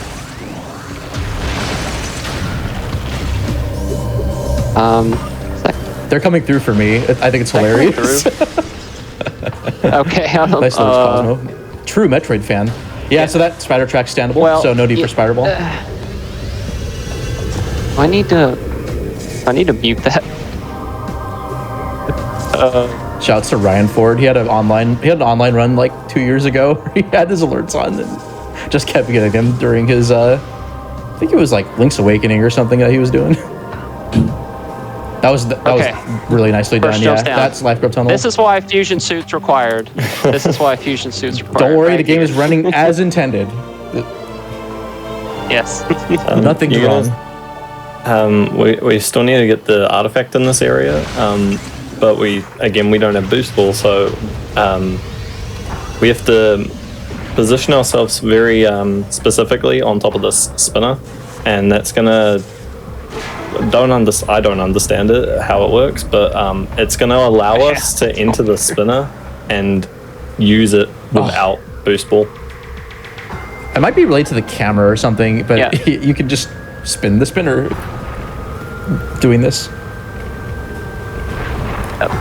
I even missed it. That happens sometimes. I don't know why. Yeah, there used to not be a backup, but now hold the there is. direction. Yeah, thankfully. It's to Justin DM. All right. It's one more bomb jump. It's the scariest. So we're not out of the woods yet. Oh my god, that alert's gonna throw you off, and I can't wait for it to. Except I also don't want it to at the same time.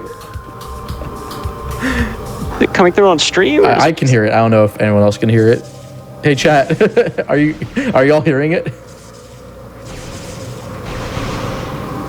Okay, good. All right. Let's go. That's So amazing. good. Let's go. Super clean. If I get this in a run, I'm like, all right, the run's good. Got to run.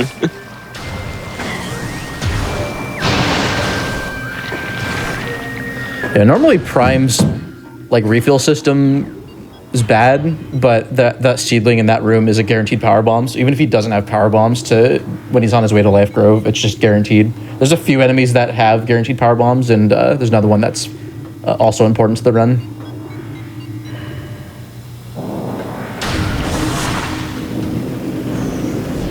It took forever to load. Did you I was just gonna walk turn off forward the without alert. holding L? Wow. Oh man, Having I to did, improvise on didn't the fly with your OBS settings? I? No, it's just stream elements. It's just gonna disable them. All right, so now that he has X-ray visor, he's going to make his way finally to Flagra. One last thing to do in Chozar Ruins before the rest of the game kind of just starts opening up. You could technically get through Magmore. All right, go there we ahead. go. I just turned off the alert. We're good now. So it is possible to skip this ghost, but it's actually slower to skip it just because of the travel distance, as you would have to go through Crossway and go around into Furnace. In the previous route, we only came through here, I think, once. That skipping it just made it faster, but it was almost a I run think you visit killer. it twice, and then this run you visit it 3 times. Yeah. Another just really convenient angle to dash from. You can block on those parasites. And it's interesting because this E-Tank now becomes pretty marathon safe to get. Only loses a little bit of time. Yeah. Yep. I'm getting this for safety reasons. I normally don't. Doesn't cost too much time. It's like 8 seconds or something. Now that we have everything, we're gonna go get the Varia suit from our favorite plant. And then we won't be seeing Chozo for a good while. That's the big route change, is you take the Ice Beam and the X-Ray and you move it to Chozo 1, essentially. Flogger is pretty cool, so Chad, if you are a Cosmo sub, you can get your Floggers out in chat. Yeah. Upcoming is Arboretum, which is going to be a very interesting way to climb it. Yeah, normally there's a... like a safety save. Normally there's a runic puzzle, kind of like the one for Charge Beam, where you have to scan for these runic symbols to open up the gate. That gate can be skipped with a double bomb jump. I think it was actually one of the first things patched in the following like releases of Prime 1. Yep. So, yeah. And there's also some collision that he's going to be able to stand on and jump off of to climb this room more quickly. Yeah. A very interesting trick right here called the BSJ. So, you know how, like I said, that Samus has like 3 coyote frames whenever she like goes airborne without jumping? That's like using out of bounds. Well, in Morph Ball, if she goes airborne, she has 22 coyote frames. Now, normally you can't do anything with this because her unmorph animation takes a whole second or 60 frames to do. But the way the engine works, if you block the camera with like the level geometry, like a wall or something else, and then unmorph, that animation gets skipped. And if you do this while airborne within the 22 frame window, then Samus can input a jump or even a space jump while in midair. And this is most commonly used with Morph Ball bombs, and it's called a bomb space jump or BSJ. And this is Flagra. Best fight in the game. Very, very fast in-game time. Yep. Very, very slow RTA. Yep, you'll see I'll do this bomb slot normally, and Vertigo is the perfect person to explain what's going to happen next. So these bomb slots are very strange. I'm pretty sure they're not even bomb slots. They're just damage triggers. So you can jump to the outside of the bomb slot and just lay a bomb, and it will activate just like this. And that allows us to skip having to shoot the mirrors down and such, waiting for the vines and all that. I don't think Flogger liked it very much. Oh yeah, no, hates it. Someone in chat is asking what just happened. I think we were talking about... Oh, I think you were talking about the BSJ. I think Bash explained that. Yeah, then the double bomb jump over the gate. It's a lot to explain, so I do apologize. Yeah. That gate you can just bomb jump over, but before that, yeah, it was called... Bash explained the bomb space jump. You'll see that. We'll go into more detail with that There's later. one in more the that's run done that's where it's actually more crucial important. for any percent. You don't see it that much in Prime 1. It's like mainly Prime 2 and 3. Aww. Really? Also, yeah, the music loop in this fight's Collision bugged. got me. The whatever file that was used was shortened too much. This fight actually has a whole track, and it's a banger, but it didn't get fixed until I think PAL and Trilogy. Yeah, it's unfortunate. Ooh, oh, that looks vanilla, Cosmo. It is very good. Oh, vanilla Varia. Crazy. What kind of randomizer is this?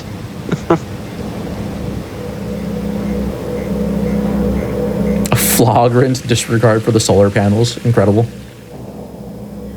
Oh, you're talking about Flagra's waiting there so long to fight? Well, yeah, I did the fight in a very weird way. Normally, you saw those little sun panels come down. If you shoot one of them, it artificially stuns Flagra for like 2, 3, 5 seconds. And once you do that, you just dash around like I did, and the fight's over in what, like 10 seconds in game time? 2 minutes of cutscenes. And then we get rewarded with another cutscene. Beautiful. Love Fusion Various. 35 seconds. Yep. So there is also an artifact in this room. But in order to get it, you need supers and spider. But we're going to do something a bit different to get it early. So It's very wild, I would say. All right, I'm walking away from the stream now. Thank you. So we're gonna fall down far enough Sun Tower, and that's gonna touch the trigger to change the layer into the ghost fight. But we're gonna wedge ourselves in this little corner here in Morphal, and that's going to greatly decrease our falling speed, and it's going to allow us to do an infinite bomb jump here. So it's I can't remember when this was found. It was found a very long time ago though, and that was perfect. Wow, we got it. I just noticed I didn't get a power bomb after Life Grove. Hope a ghost give me one. Yeah, ghosts can drop, and you'll have a good chance in Maunder Station. Well, after I get boost and wave, I'm going to Fiery Shores. There's not many good. I know. So I really hope the ghost do. Okay. Hopefully you can point that out. Worst place you can go to Root Cave, I think. Right. So that Gamer has a guaranteed drop. Do you want to explain ghosts, Bash? Oh, right, yeah. So ghosts suck. Yep. It's not as bad in this route because Cosmo thankfully has X-ray, so you can always hit them. Normally they will only appear and disappear at certain times, so you don't see them flying around all too much. So with X-ray you can just always hit them, but again, you kind of need them to stay still because Power Beam isn't that fast of a projectile. And then what Cosmo's doing here is knocking them back and then charging another power shot as soon as possible, and you have just enough time with the knockback like animation to charge a shot and then effectively stun lock each ghost. So that wasn't too bad. That was nicely done. Ghosts have about 200. Yeah. Ghosts have 200 health, and a fully charged Power Beam does 50 damage. So it's 4 fully charged shots, but usually about 5 because you can't fully charge Power Beam in time to stun lock them. Do these crates power bombs? I thought they did, but maybe not. No. They don't. It's just health. I destroyed it. Shriek Bats have a high drop rate of power bombs, and you've got Burning Trail. You can sometimes, I think, get them in Lava Lake. Is that true? Maybe not. I could have sworn you could though. Sometimes. I know Shriek Bats are one of the higher ones. I'll unmorph here and get it. We like to have fun with these runs. Just introduce some extra RNG. It's fine. Yeah. Creates suspense. Yeah, these ghosts are very bad without X-ray. Very bad. Yeah, that's a plus. So this is a hallway right here. Normally, Cosmo would just morph and travel through, but he needs a power bomb. He's got another set right here. Come on. Wow. Oh, never mind. There's more. Forgot. Oh. Wow. Serious? Yeah, normally Cosmo would just roll through Morph Ball. Yeah, he doesn't need the power bomb quite yet, but I know another spot in Findrana that has a fairly high rate, I believe. So that pillar only needs 2 missiles to break. Kind of wasn't really clear how you needed to do this, but normally you wouldn't even know this artifact existed until you had X-ray. There we go. Let's go. That's nice. What I was talking about. Let's go. Dang, yeah. I could have just morphed and rolled through and been fine. Another thing too is that scan dashing really only worked for sideways movement because of how speed caps work in Prime. So unfortunately, it does introduce a little bit of motion sickness. But if you're okay with Samus being a track star athlete with their neck twisted sideways, then this game's for you. Let's clip that. What? Otherwise, this map movement's generally just the developer route. There's one optimization here in Maunder Station. Cosmo's going to jump onto this level geometry and then dash straight to the bridge. That's a more precise but faster version of that dash. It looks sort of free, but it really isn't. It's a very tight dash. Yeah, you need a good B press. Your dash distance and height is dictated by how few frames you press the B button. And this game runs at 60 FPS, so you want, I think, a 1 frame B press for that room. Maybe 2 would be fine. 1 or 2 frames are very consistent for most dashes that you need for any percent, but sometimes you need that precision. Pray to the task gods. Yep. Oh, we've got a cutscene coming up here. Now we got Varia. We're gonna watch partway through it, and we're gonna skip it at a certain point, and that's gonna position us slightly forward. Saves a bit of in-game time. About a second, I think. So I'll let him immediately lock onto that crystal light and dash off of it. Also interesting dashes to climb this room quickly. Yep. It's a pretty cool room to climb. Another optimization here is to just roll straight through. I think you save half a second instead of rolling around those scatter bamboos. Or so I've been told. Yeah, I think it's just where the load trigger's position, because like the doors are like not completely. It's not like a straight hallway. Yeah. Yep, making our way to the most broken item in this game, I'd say. Yeah. So we're going a bit out of our way here to get boost ball. We could have gone straight to wave beam as it's closer, but we need boost ball for a upcoming trick to collect wave beam and also the sun artifact. Appropriately named Wave Sun. You're gonna see a crazy trick. There is actually. We're gonna do a trick. Go ahead. Go ahead. I was gonna say finish what you were about to say, because I'm about to talk for like 3 minutes. Yeah, you're just gonna see a trick where we're going to grab 2 items on the exact same frame, and you might think, well, that doesn't make any sense, but just you wait. Yeah, so Cosmo's going to head back to Shorelines here, and is going to get a really great cutscene that's unskippable. But we all love our Ridley's our boy. Space Dragon. Extremely huge in this cutscene. Space Dragon. Fun fact, if you get Boost Ball and then enter this room from the other side, you can see his model, like, out of bounds. Yeah, so what... Another fun fact, you can see a shadow in that tunnel. Oh, yeah, that's right. Yeah, so Cosmo goes out of bounds here. There's actually an inbounds version of this trick that makes this route more or less the same, but easier for beginners. But going out of bounds will save time over doing it inbounds by about 25 seconds. So again, he needs to make sure rooms get unloaded. You can only have a few rooms at a time. Game gives a whopping, I think, like 16 megabytes of RAM that the game can use. Oh, didn't get the Aether jump, but that's okay. He can get his jump back in just a bit here. Yeah. Yep, I gotta jump really quick. He needs to climb this room, Chozo Ice Temple, from out of bounds. And what he's going to do is, I'll mention it when he gets there. But what he's going to do is change the map to focus on this room that's coming up called Chapel Tunnel. It's like a morph ball tunnel room at that door over there. So he's going to change the map so that the active room is considered this hallway room right here. And then he's going to eventually go back inbounds and get himself stuck on a wall. There's some weird, like, collision, like, detection or some, like, calculations that aren't done since this room is no longer the active room, which allows for stuff like ceiling warps to happen. But he's going to get stuck on this wall, which allows the morph ball to roll without any friction and just build up a ton of angular momentum or angular velocity, just like that.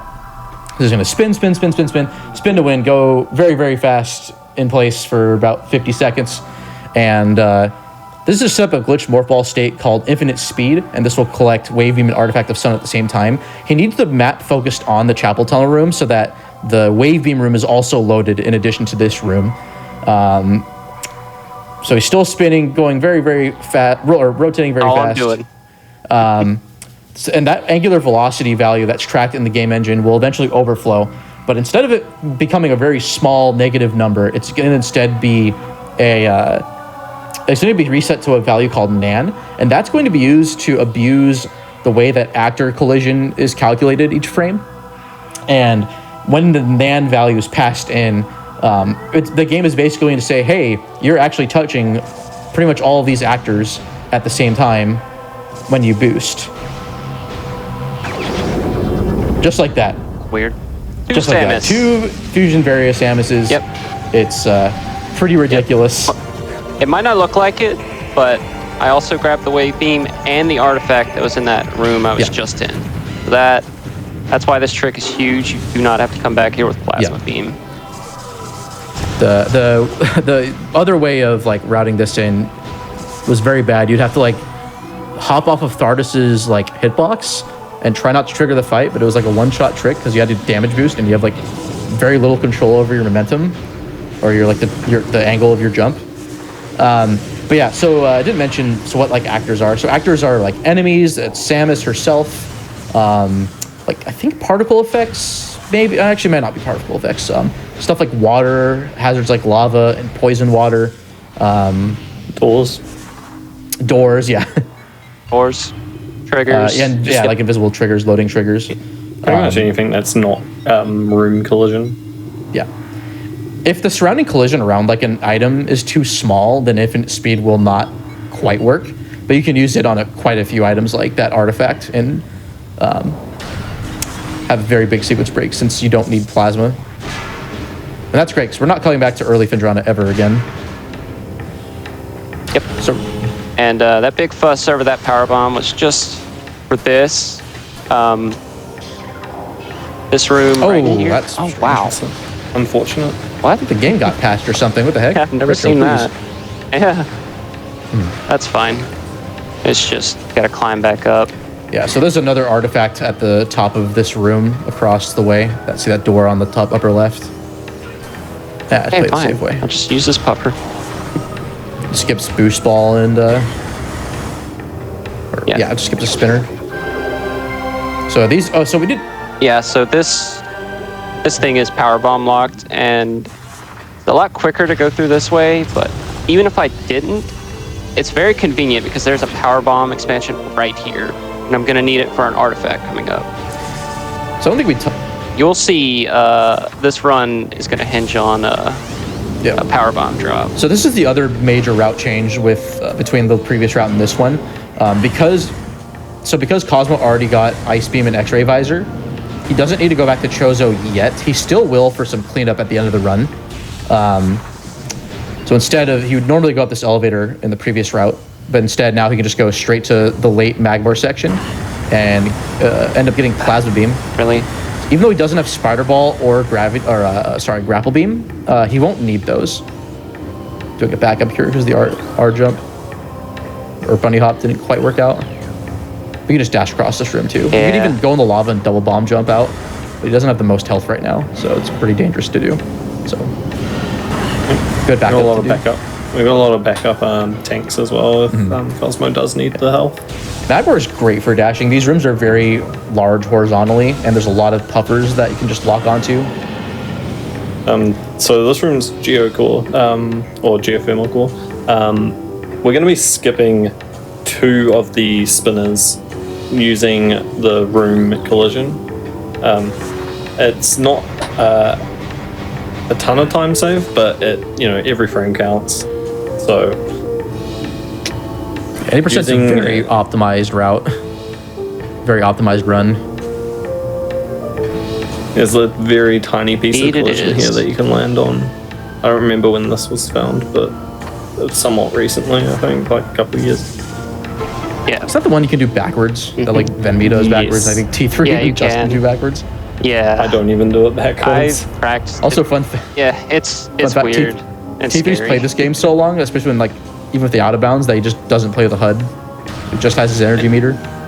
We just skipped the whole spider puzzle. Great. As well. That's one of my favorite jumps in the game to get to that door. It's actually pretty reasonable to, without too much difficulty, to get to that door. It's just slower if you do it the beginner way. Wow. It ate my jump. That was weird. Prime 1. I'll probably... Yeah, I'll save. Just to be safe. Yeah, I don't have a Won't cost ton of too much health. time. Could also get the E-Tank, but it's slower to get it on the way in. And missing that dash, I'm gonna take some missiles here. You're fine. Ooh. Okay, never mind. Decide not to move. That pirate likes to...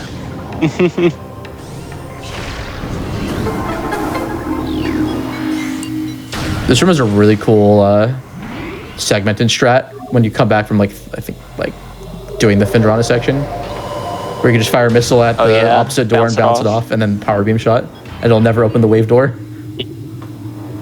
Yeah, it's really So cool. we wouldn't actually go too far Findrana here because there's no major items that are required to beat the game, but we do need artifacts, so that's the main reason why we come through here. There is thermal visor as well, which is optional because we don't actually need the visors to fight Essence, but it does help a lot, so we are going to pick it up on the way X-ray out. is almost not required at all, except for one boss fight. It's hard required for the boss fight, and we need to fight the boss to beat the game. I'm gonna visit the PB shop. The PB shop. I'm gonna visit it because the runs I've had lately, it took forever to get another drop. So I think I'll just take the 8 seconds. PB shop. We've had good luck before. I think you'll be fine. We can throw for content if need be. This run's been pretty solid so far. Yeah, this room is pretty hard to optimize. That jump off the rocks isn't the freest. Yeah, collision is and then the pirates so you're too. saying skip it? I think you should skip it. I vote skip skip. Personally. Same. All right, Vertigo. Skip it. Vertigo.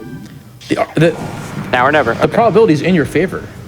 Yeah, so not killing those pirates, even though faster, they can ruin your day if you have some execution troubles. So I've lost a few runs to that room.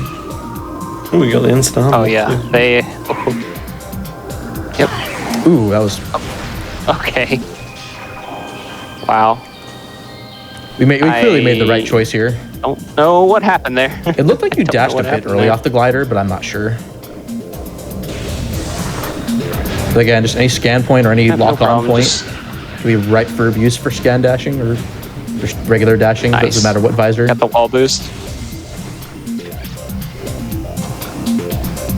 This is a bit of a cycle-based jump. You want to kind of get to that bridge as soon as possible. Otherwise, those bats will just knock you off. Yeah, Worst they case. have insane knockback.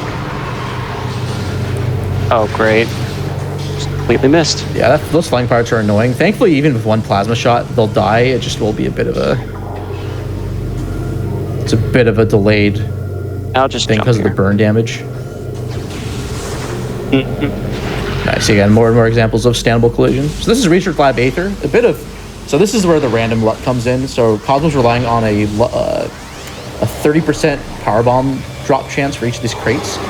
He's also relying on this pirate to like jump through the glass because we're doing this lab sequence backwards. Normally you'd like have to kill this Metroid here. This like you would come in the opposite way. It's like, oh, Metroids exist still, or it's not. This isn't Prime 2, or this isn't Metroid 2 yet. But oh, the pirates have brought Metroids here, and they're a threat. And then you kill the Metroid. Pirate comes through, breaks the glass, allows you to explore the rest of the labs, but we're doing it backwards. So instead, what happens is you have to like rely on like this window of time where I think you can't trigger the pirate too soon or too late. Otherwise, his AI will just make sure he doesn't break the glass. Yeah, I think the other pirate blocks his path. That makes sense. Yep. So unfortunately, So those first 3 boxes gave me air, which it's is ridiculous. really So now bad. he starts losing time on the power bomb drop, but there's plenty of crates in this room specifically. So he won't be losing a ton of time, but even with a 30% drop rate, because there's so many crates, it's worth it to go for the luck because, again, the probability is usually in your favor. But of course, this being a GDQ run, Okay. that's not going to happen. I got stuck. So there's like 9 crates like right over here, and if they don't drop a power bomb, then this game's busted. Okay, this game's busted. This game is still busted. Still busted. Y'all set me up Still for. Y'all busted. set me up. This is the for content it. that I wanted. Okay. Oh no. Oh It's my okay. Oh my goodness. Research Lab Aether has more crates you can break. Yes. He's probably they do, worst but- case Cosmo can Oh my that's god. Is that insane. all Yeah, the I'd say crates? go back to Aether. Yep. Yeah, so thankfully that when you reload rooms, I the knew crates it. will I knew it. I called it. I called So it. worst case, what he can do is, if there's still no crates in Aether, he can just reload Aether and come back and. I gotta go back up. Yep, I gotta Play go the back up lottery. to control tower. Start counting down, chat. How many cycles is it gonna take? How many boxes will it take? Yeah, this game's drop system. Is phenomenal. Oh my god. No. Mid-level has some crates. I don't think they drop power bombs, Yeah, they do. do they?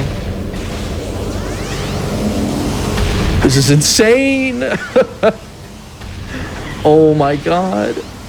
He had the good RNG earlier. We used up all of our luck. Are you going back to control tower? My goodness. Yeah. I don't, Let's go. if The game knows we have an estimate this that we need happens to to hit. me, yeah. If this happens to me in a run, it's dead. It's just over. I've never seen luck this bad It's so rare to get this bad luck. Again, This each one's a 30% chance. So it's like a 1% This that happened this can happen. the other day to me. There Finally. we go. Finally. Thank you, Retro, for fixing this in Let me Prime make 2 sure I and got 3. it. And even then, it Yeah. can still kill And runs. it's just a straight drop table. Even rarer chance to kill runs and echoes. All right. Amazing. Now, I'm so happy finally right got now. a power bomb. I'm glad you're happy. That just wasted like 2 minutes for me. It's okay. It's a marathon run. I even asked. I'm sorry, PB Shop. I have forsaken This is you. another instance where in-game time is really not that bad for thermal. Again, all these cutscenes. This sequence is mostly cutscenes, so it only takes like 5 or so seconds to get thermal at the minimum. With RTA, it's enough of a time loss that, like, if you get really good execution on thermal phase of Essence without thermal, then like it's worth it. But I mean, it makes the fight so consistent that you almost always want to get this. And then for in-game time, you always want to get this. And then fun little beam switch there. That's a buffered input. There's like you have like 1 frame of control of Samus in between those cutscenes, and beam management's actually pretty important. It's easy to lose small amounts of time. That can add up if you keep forgetting which beam to have or accidentally switch to the wrong beam, which I do a lot. And Phendrana, like a lot of mid to late game places like to switch up beam requirements on you. So like there's a wave beam door here. Needs Plasma to get this E-Tank, and then he's gonna switch to Ice to get out. Just like Then switch to wave. then back to wave yet for again. Madmore. Yeah, it's kind of ridiculous. And oh, you're not gonna fight Thardus. Interesting. Oh wow. I wonder if that's gonna come into play later. Yeah. Most of the spider skips in this game are pretty reasonable. There are 2 specific spider or there are 2 rooms, I guess technically 3, maybe technically 4, but like 2 in particular that are just really bad in comparison. Yeah. Yeah. The whole reason I needed a power bomb was Yeah. right here to get into the last area of the game. Phase on mines. We're gonna get everything we need in Now one you could go. shoot this hole. Oh, go ahead. Yeah, I was just about to explain that. I don't want to step on. No, you're good. So you can shoot through a little gap to kill that zoomer, and that's going to give us a PB drop, and that's pretty much the backup here. But then you have to rely on drops and mines to get past the next power bomb collision. And knowing which our luck is- so far, Yeah. Yeah. I'd much rather do control tower over and over again than the. yeah, it's pretty crazy how like most of the route doesn't have much randomness to it that really impacts a run, and then that power bomb refill just does. But again, you're so likely to save time that it's worth doing, even though it's only like an 8 to 10 second time save. Yeah, so that power bomb rebel right there is the other reason why he needs 2 power bombs and not just 1. Another in-game time optimization just to hit this cutscene. Because what Cosmos is going to want to do is... this mini boss. yeah, we're going to have some fun with this pirate. I don't think he has a name.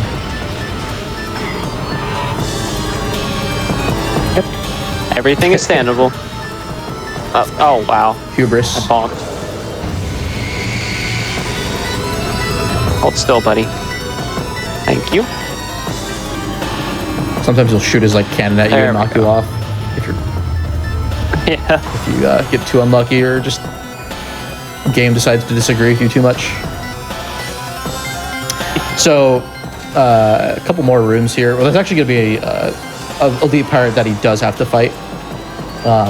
Elite pirates are very interesting. They have like 2 phases of their AI. So when you first start fighting them, they're actually in a state where they will look for you and stay in place, and that gets abused very, very much, and makes these guys very consistent. So as long as you're not standing directly in their line of sight, they will always just stay in place and turn around and look for you. And at the end of their turn animation, if you're standing in front of them, then they'll be like, hey, there you are, I'm going to attack you now. We've got Maze. Nice X-ray for... I think this is another thing made by Zoid, which is the Powerbomb Maze. Another bunch of RNG, but Cosmo's going to try to skip it. Yeah. Try once. It's always worth going for once. It says like, I think 20 seconds. Let's go! That's so hard. That's okay. So he had to hit like the trigger to despawn that central unit, dynamo unit, because otherwise it blocks the camera when you're in the maze. But then you need to time the bomb. You need to time that bomb jump so that as soon as you get into the maze, you'll get propelled out. And that's a 2-frame window, I think. It's like really precise. Yes. There's no real good setup for it. It's hard. And Cosmo just did that in a marathon run. I think that's like the first time I don't know if you got maze skip during your run, Vertigo, but that's incredible. I don't think I did, but... So what would normally happen is you would fail that skip, and then you have to do one of 300 possible mazes that gets chosen randomly. Mazes can be as short as 15 squares and as long as 55 squares. They're always odd-numbered in length. And then maze skip just makes that a non-issue if you get it. Yeah, pulling maze skip first try against the worst maze, it saves about like I think 40 seconds or something ridiculous. So Lower Mines is probably one of the more intense and difficult parts of this run in terms of movement. That Metroid's dead. Oh wait, no, never mind. So by jumping forwards, so he has to slope jump onto that scaffolding, otherwise you won't have enough height. Also doesn't have spider ball, so he has to do that slope jump onto that beam, and then he jumps forward and back to manip the Metroid, and then just dashes off the Metroid. You can dash off the expansion too, but it's like a little bit faster to use the Metroid. Like surprisingly, it's like really consistent to do it if you're fast. I think it's like, I don't know if it's like if you're fast enough, but it just works. A lot of and then here's probably the most punishing grapple skip in the run. I probably shouldn't have said anything. Nah, you're good. Normally, room doesn't bother me. Not easy to recover. There is a way to get this artifact extremely early by going out of bounds in Fungal Hall A. It's a very tough trick to pull off though, so Cosmo won't be doing it in this run. Mostly, there's a very big chance you can soft lock if you make a very small mistake during the walk roll. I think you mentioned it's like a 6-frame window just to get out of bounds too, using the glider. Yes. It's bad. I actually did it in my practice run, but just to be safe. That could have lost a lot of time there. Usually consistent or just lost the run entirely. You did get shot, but thankfully that pirate cooperated. Usually they do, but sometimes they don't. It's not fun. So another power bomb. Nice. So coming up is the Omega Pirate. This is the fight that we 100% need X-Ray for. There's no way around it. You cannot damage Omega Pirate and then kill him if you don't have X-Ray visor equipped. But this fight's actually ideally very fast. So like other Elite Pirates, his AI starts off with him turning around and looking for you, and as long as you're not standing directly in front of him, he won't enter the rest of his AI won't be active where he can like block your projectiles and just make things just quite nasty for you. He's gonna go for a thing here called Trooper Skip. Skip this animation, gets it, very nice. Even partially, even if he does trigger the pirates, you still get time saved by doing the animation skip. So now he's in the recovery phase where we can damage him. You need X-Ray for this. He will always spawn in the phase-on pool farthest away from you and never in the same one twice in a row. And he has very low health for a boss, and so what Cosmo's going to do is fire 2 fully charged plasma beam shots or 4 of them actually. So for that pool, and then for this pool. And then he's going to set up a power bomb at the very end to set up the quick kill in the 1 cycle. Though you don't need it, it's slower if you only do it with plasma. Sorry, I should have shut up there. Nice. Very nice. Oh, you're good. Very clean fight. And again, without X-ray, I think you could like knock him back, but he just won't take damage. It's a very arbitrary requirement, but especially when other things that you can interact with X-ray, like platforms and Chozo ghosts and the cloak drone. Also, another thing with main power bombs, you think like, well, okay, well, you don't need them because you already have power bombs through the expansion that you collected. But there's a very arbitrary Chozo artifact that requires, or there's a Chozo artifact that has this very arbitrary like layer that won't be active unless Cosmo picks up the main power bombs. Yeah, flag needs to be set to be able to activate. And even better, they did this in Prime 2, also with main power bombs. It's great. Yeah. So with early newborn, that would skip this backtrack, but so this is slower, but a lot safer. I think it's 1 minute time to save, 45 seconds to a minute. I'm not entirely sure. Yeah, you bonk against the wall there. That Metroid's always going to just home in on you. And I only have 1 power bomb. I'd like 1 more. Okay, it says this is the prototype for Echoes. Come on.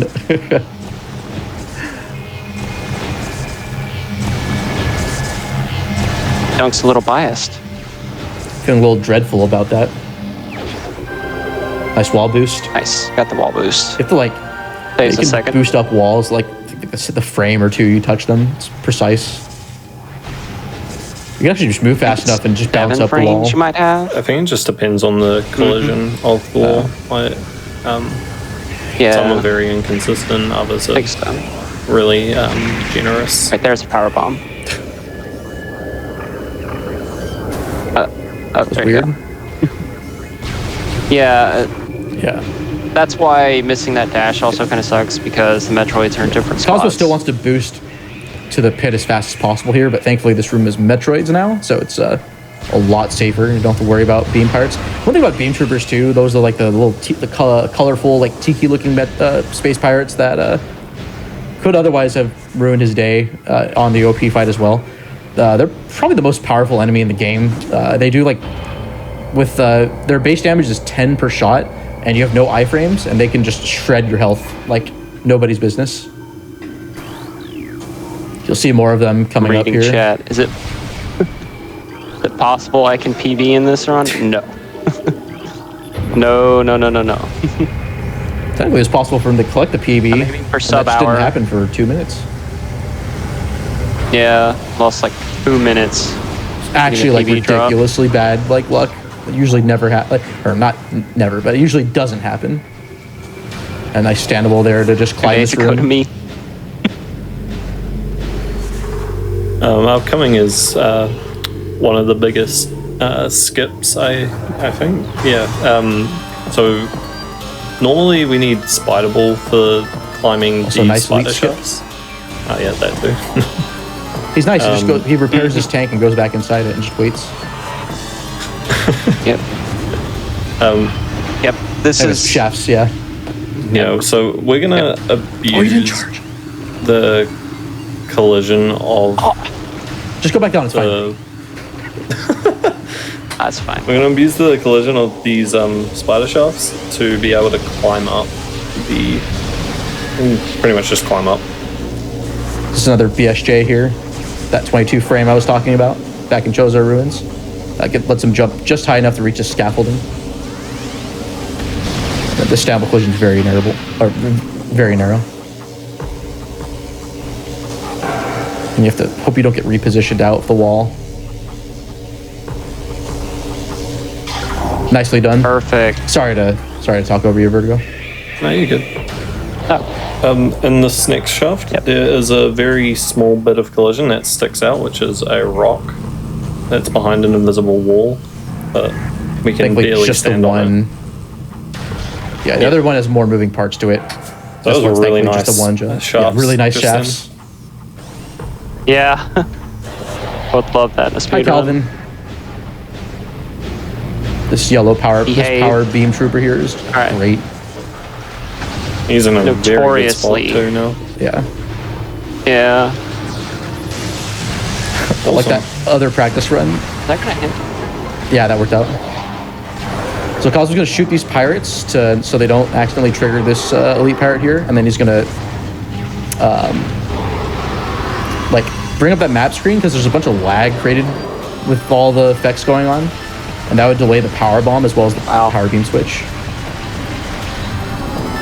Kinda hoping I'd get drops there, but So this elite fight would not happen if Cosmo didn't collect the main power bomb upgrade. You could power bomb the stasis tank and nothing would happen. yep.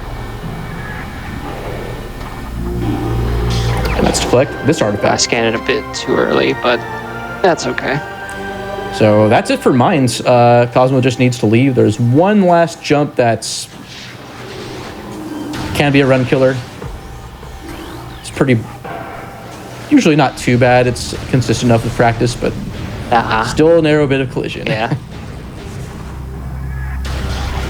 Yeah, it's just annoying, but I feel like you just have grapple beam, but grapple beam's at the top of this room. oh right. Oh wow! It's like- Did not know that Metroid was aggroed that soon. This one right here. Oh, let's go. I thought you were gonna fall That down. was scary. Yeah. Wow. I did the thing. I full pressed, It's all right. It's all good. but that was still really good. Honestly, this Really one's good, really yeah. good That outside mines- of the wow. powerbomb luck. Really good Yeah, mines. that mines. Yeah. Super clean. Yeah. Probably could have Also, golded fun that. fact: we did all mines backwards, and also skipped the gravity suit in the process. Normally, you would be expected to go through the space pirate frigate that crashed. It's all underwater. There's actually 2 ways to skip needing gravity suit. If you go through where Life Grove is, there's a set of there's like a barred gate, and there's a trick you can do called bar skip, which sucks. It's a precise double bomb jump. The other way around it is having power bombs early, and you can just go through the Magmore side. I'm reading chat. Yeah. If you don't pick up the main power bombs in that room, I just fought the Phazon Elite. If you lay just the power bomb, nothing will happen until you pick up the mains. If the flag isn't set to spawn it. Okay, hopefully this seedling doesn't bully you again. I know. All right, we're good. Yeah, leave that one Yep, alive. so we pretty much have everything. Just cleaning up Chozo now. Last 2 yeah, artifacts. the last 2 artifacts, but really. Yeah, there's three. one artifact in the Really previous three, route that but- was collected collected after you get wave and boost and an artifact of sun, and you'd get it on your way to ice beam because you get ice beam later. But now it's like that whole detour is just gone, except for that one artifact. But it's still in the way enough because it's still on your way to the ship. Normally you would get this artifact, come back to this room and go to frigate crash site, but not anymore. I don't think you ever visit that room in this route, or in 80%. Nope. Which is kind of nuts. Nope. Oh, wait. Second pass, right. And then in the previous route, some ghosts would Can't be watch active it. because you'd use the wave slot to get to reflecting pool.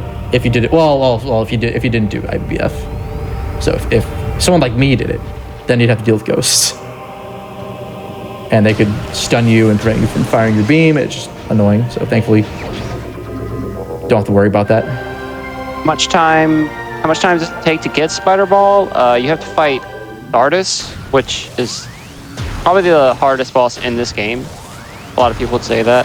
A bit easier in 100%, but it takes probably 3 Artis minutes. is really hard to optimize. Fight and going out of your The most way. optimal you can do Yeah. it is 2 minutes. Okay, yeah, the most optimal, and so most people would probably be 2.5, 3 If you were minutes. just starting off with 80%, it's recommended you fight Thardus and get Spider, and then eventually incorporate Yeah. Spiderless shafts. Yeah. So we don't have gravity suit And the upcoming artifact normally requires you to have gravity suit, but we're gonna abuse the water physics with a slope jump, and that's gonna give us a ton of height, way more than it really should.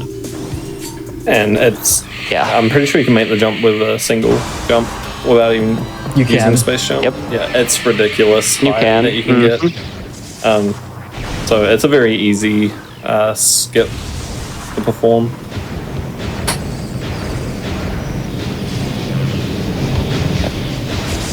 Gravity suit's not needed for anything.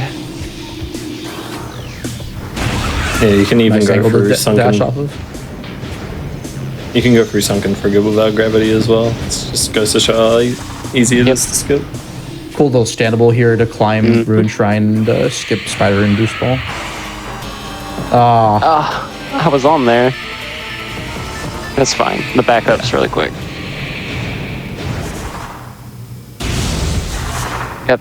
And this is what Vertigo was alluding to. Gonna do a boost, hopefully. there Yep. you go. And all I can do is press against this wall and hold back, and I jump really high. And this is the artifact you go out of the way for in this route. In the old route, you would already had picked this up before Ice Beam.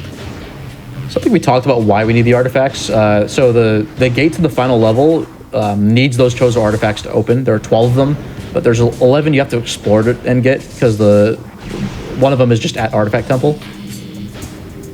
So in addition to all these items that we need to collect these artifacts to get to the final boss. Is that a hole in one? I don't think so. Yeah. Just mark it down I anyway. missed it. Yeah. Whatever. I got maze skip. I'm happy. Oh, you All get the With that, great. on the way to final You get bosses. the early Talon music going to Ridley. Interesting. Didn't think about that. The infinite ball rolling.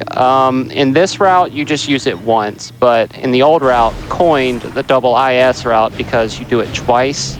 You would use it in Magma Pool, where we got that first. We did the whole load delay for. That's still your first power bomb. That's where you would it use just gets it. collected much later. Yeah. Oh yeah, speaking of infinite boosting, I forgot to mention that for the Phase on Elite fight. Oh well. Just a clip that you do to get through to that boss and the artifact from the wrong way. Alright, best dash in the game coming up right here. Yeah! Nice. That Very is precise. the last major dash in the run, I believe. Yep. So Cosmo has everything he needs to start final bosses, and remember, we encountered, well, sort of didn't, and then did, and then now we actually are going to fight Meta Ridley. Ridley is a very optimized boss, thanks to an exploit that we, of course, abuse to its fullest extent. But he can still cause problems. He has a bit of a luck factor in the second phase of the fight, which, while usually reasonable and with good execution, is not a problem. Depends on if he lunges. Pay attention to Ridley's health here. So there's that last chosen artifact. So he has an air phase and he has the ground phase. So in air phase, it's notorious because he's like constantly engaging like guerrilla tactics. He's like flying away so you can't hit him. He'll do these like dive bombing runs. There's only like specific instances like this where he'll just actually be in the air right in front of you. Probably gonna try to get flyby skip here. Doesn't quite get it, but gets the mid-air boost, so that is fine. And there's air phase. So boost ball, in fact, is the most powerful weapon in Samus's arsenal. It does 50,000 damage per frame, and most enemies don't take damage to it. Enemies have damage tables that determine what they're weak to if they're vulnerable to specific weapon types. And for some reason, boost ball damage is something that Ridley's air phase is weak to. And his air phase is about 2,000 health. He has about 26 or 2,700 health, I think, in total, and 50,000 per frame. So if his entire fight was vulnerable to boost damage, he would just be dead. But now we're in ground phase, and ground phase is pretty fast. But it can be annoying because of stuff like this, where his hitbox just isn't opened. active. Yeah. We're using Thanks to a rapid missile fire setup, missiles this here. fight's Invincible pretty Ridley consistent from a glitch. damage standpoint. You only need to do like another 600 or so damage with missiles. But Ridley can opt to do this lunging attack, and you can only hit his mouth like this. Oh, unfortunate. Yeah, you have to manually aim and hit that. I was too close. It was I think changed, in PAL as Trilogy well. or PAL, yeah. Yeah, it makes it a ton easier. Still a pretty good There we fight. go. Is this run on sub 2 pace? Wow. But yeah, air phase is really annoying, and being able to skip most of it or the worst parts of it is really nice with that boost ball damage. Upcoming is one of the most interesting tricks, in my opinion. You discovered it. Exactly. Yep. Vertigo here discovered this next trick. Yeah, I ran into the There. Yeah. pillar. If that pillar wasn't, if he had stayed in place, that pillar would have left the scan point, and you could scan it, dash off to the to the portal. So what Cosmo's gonna do here is Save. we're gonna kill a save. I'm sorry. I'll mute now. You're good. You're good. So he's gonna kill a Metroid at the bottom of the room. These Metroids have flight paths, and when you leave a room, they will go back to their flight path. But if you kill them, they will respawn, and they won't have a flight path, so they just kind of sit there doing nothing. So we're gonna lure the Metroid that respawns into the top connecting room, and we're gonna position this Metroid in a very specific spot, and we're gonna morph into a corner, and this Metroid will bop us and reposition us. We have to position ourselves very precisely to be able to get this to work, but if it does work, we will get repositioned through a little hole in the floor, and that will obviously put us out of bounds, and we're going to be able to wall crawl past Exoskeleton. I think this is like the biggest time save that's been found in like the last 10 years, like even more than power bombs, 4 bombs. Oh, camera.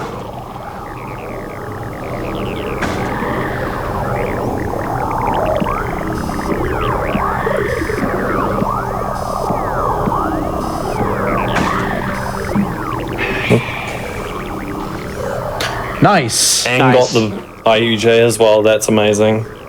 Incredible. That's a very tough instant unmorph to get. The camera sometimes doesn't cooperate with you, but this time it did, so that's amazing.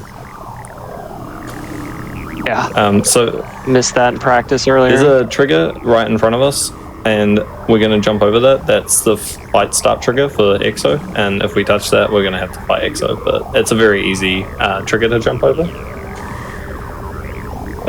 Luckily, Retro made these docks insanely huge, so it's very easy to transition into the subchambers. Nice. There is a trigger there right under that dock that will trigger a cutscene of Samus running into subchamber 1, and that will soft lock the game if we touch that. But luckily the dock's so high that we can just obviously skip it. And then Both are run killers regardless. we're just going straight to the end cutscene where we have killed Exo. I should have had you get that power bomb. I feel you so know, bad we now. haven't. This whole run's been so good. So Essence is coming up. There is recently a That was minute so found. good. Wow. That I was feel amazing really as well. I feel really bad for making you get that power bomb drop. The rest of this run's been so great. So there's a minute here Alright. where you can jump up and level with Essence, and that will shorten the animation. It will. Oh, I missed No, it. that's all good. But Yeah. you can jump level with Essence, and that will stop it from trying to level with you, and it just saves a ton of time. This is where thermal's importance gets. It's only visible in one visor at a time. So now it's only visible in X-ray, and then it'll only be visible in thermal next. So what Cosmo's doing here is. Oh, no. This is, yeah, that should be better. He's shooting Essence with plasma beam or with phazon beam, and that'll immediately get Essence to go into its next action. Oh, that's unfortunate. The pool skip. Wow. And this is to get Essence to lay phase-on pools as fast as possible. That positioning was not kind. And getting pools to get there is not great, because now Cosmo has to wait since he doesn't have a pool to use and hit Essence with. I mean, just the fact you can skip Exo is just insane. Just needed a way to go out of bounds, and then Vertigo found it. That's not too bad, the time loss. Wow. So that's called attack canceling. He's going to do another set of attack cancels again. So this is, again, just to expedite Essence into... basically attacks it as soon as it does an action, and then shooting with phase on beam will always immediately have it do its next action as soon as possible. So its next phase on pool in just a few seconds. And then the time will be coming up very shortly. Third pool, he's going to do what's called pool canceling, where he steps inside and outside the pool to trigger the phase on beam animation. There's a 1-frame window, thankfully it's buffered, where you can shoot phase on beam without actually being in the pool. That won't drain it of its ammo, and that'll allow him to do extra damage, just enough to clear this fight in 3 pools, and that is time. Wow. Oh, not bad. Not bad. That's possibly sub-hour, even with the RTA. Yeah, that's got to be sub-hour. That's got to be. That's awesome. So good. You went under the estimate, yeah. Yeah, I gave a very, very generous, just in case. Nothing went wrong. It was single segment. Yeah, that was like an I'm very ideal happy with exo that. skip. I got maze skip. That exo skip was, wow. I wish I could get that in my runs. We're super stoked that you got it here, though. So thanks.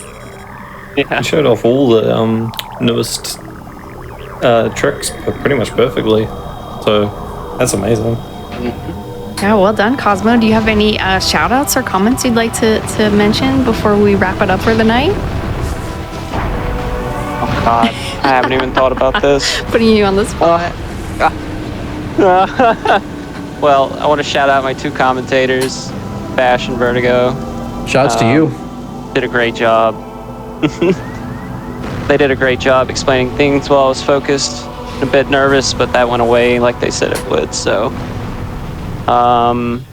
just I'm gonna shout out the Prime speedrun community and the Prime randomizer community.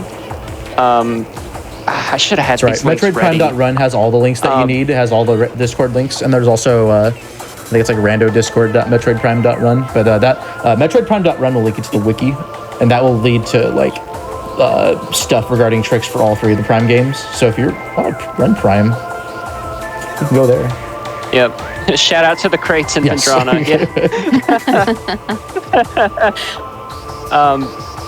Yeah. If anyone in chat is interested in just speedrunning the Prime games or just playing randomizers for them, these games are just amazing for randomizers. I would highly recommend it. You don't have to know any tricks, anything like that. You can just get it. You can play it on your Wii, on a Dolphin, on your laptop computer, wherever. It's very easy to pick up. I would highly recommend doing that. These games are amazing. I mean, I think this game was voted Game of the Year in 2002.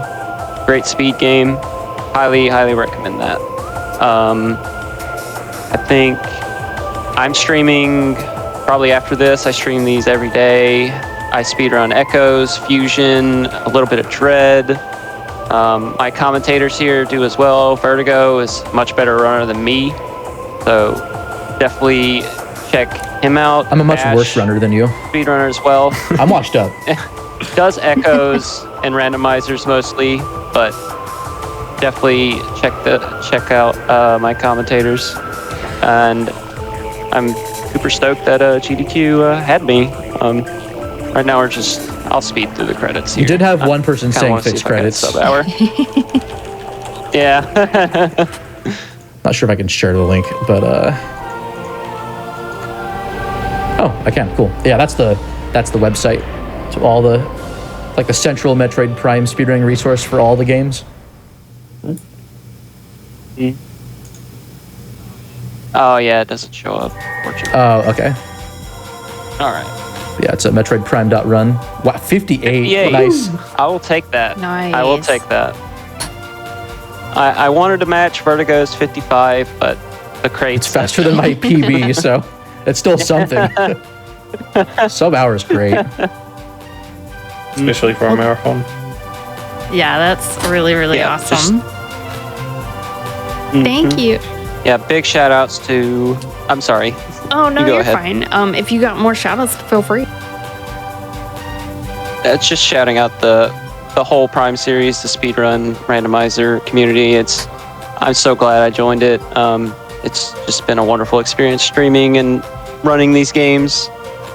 It's been amazing. Thank you to everyone, and especially thank you to GDQ and my 2 commentators. I had a really good time doing I this. did too. Well, thank you, Cosmo, Bash, and Vertigo for being here for this. I'll drop the Twitch links all in the chat once more for everyone. If you did have fun, please make sure you follow everyone that I listed. But that is going to be it for Time Capsule tonight. Thank you so much for watching. Another happy and fun episode. I had a great time. I hope you did too. If you are watching this on YouTube from the future, why not stop by and see us live at twitch.tv/gamesdonequick. We start weeknights at 7 p.m. Eastern and weekends at 1 p.m. Eastern. You can join us tomorrow at 7 p.m. Eastern for No Category Left Behind at its new day and time slot, followed by speedruns from the Crypt. I have been your host, Smooth Operative. Have a wonderful day or night wherever you are in the world, and we will see you next time. Bye-bye.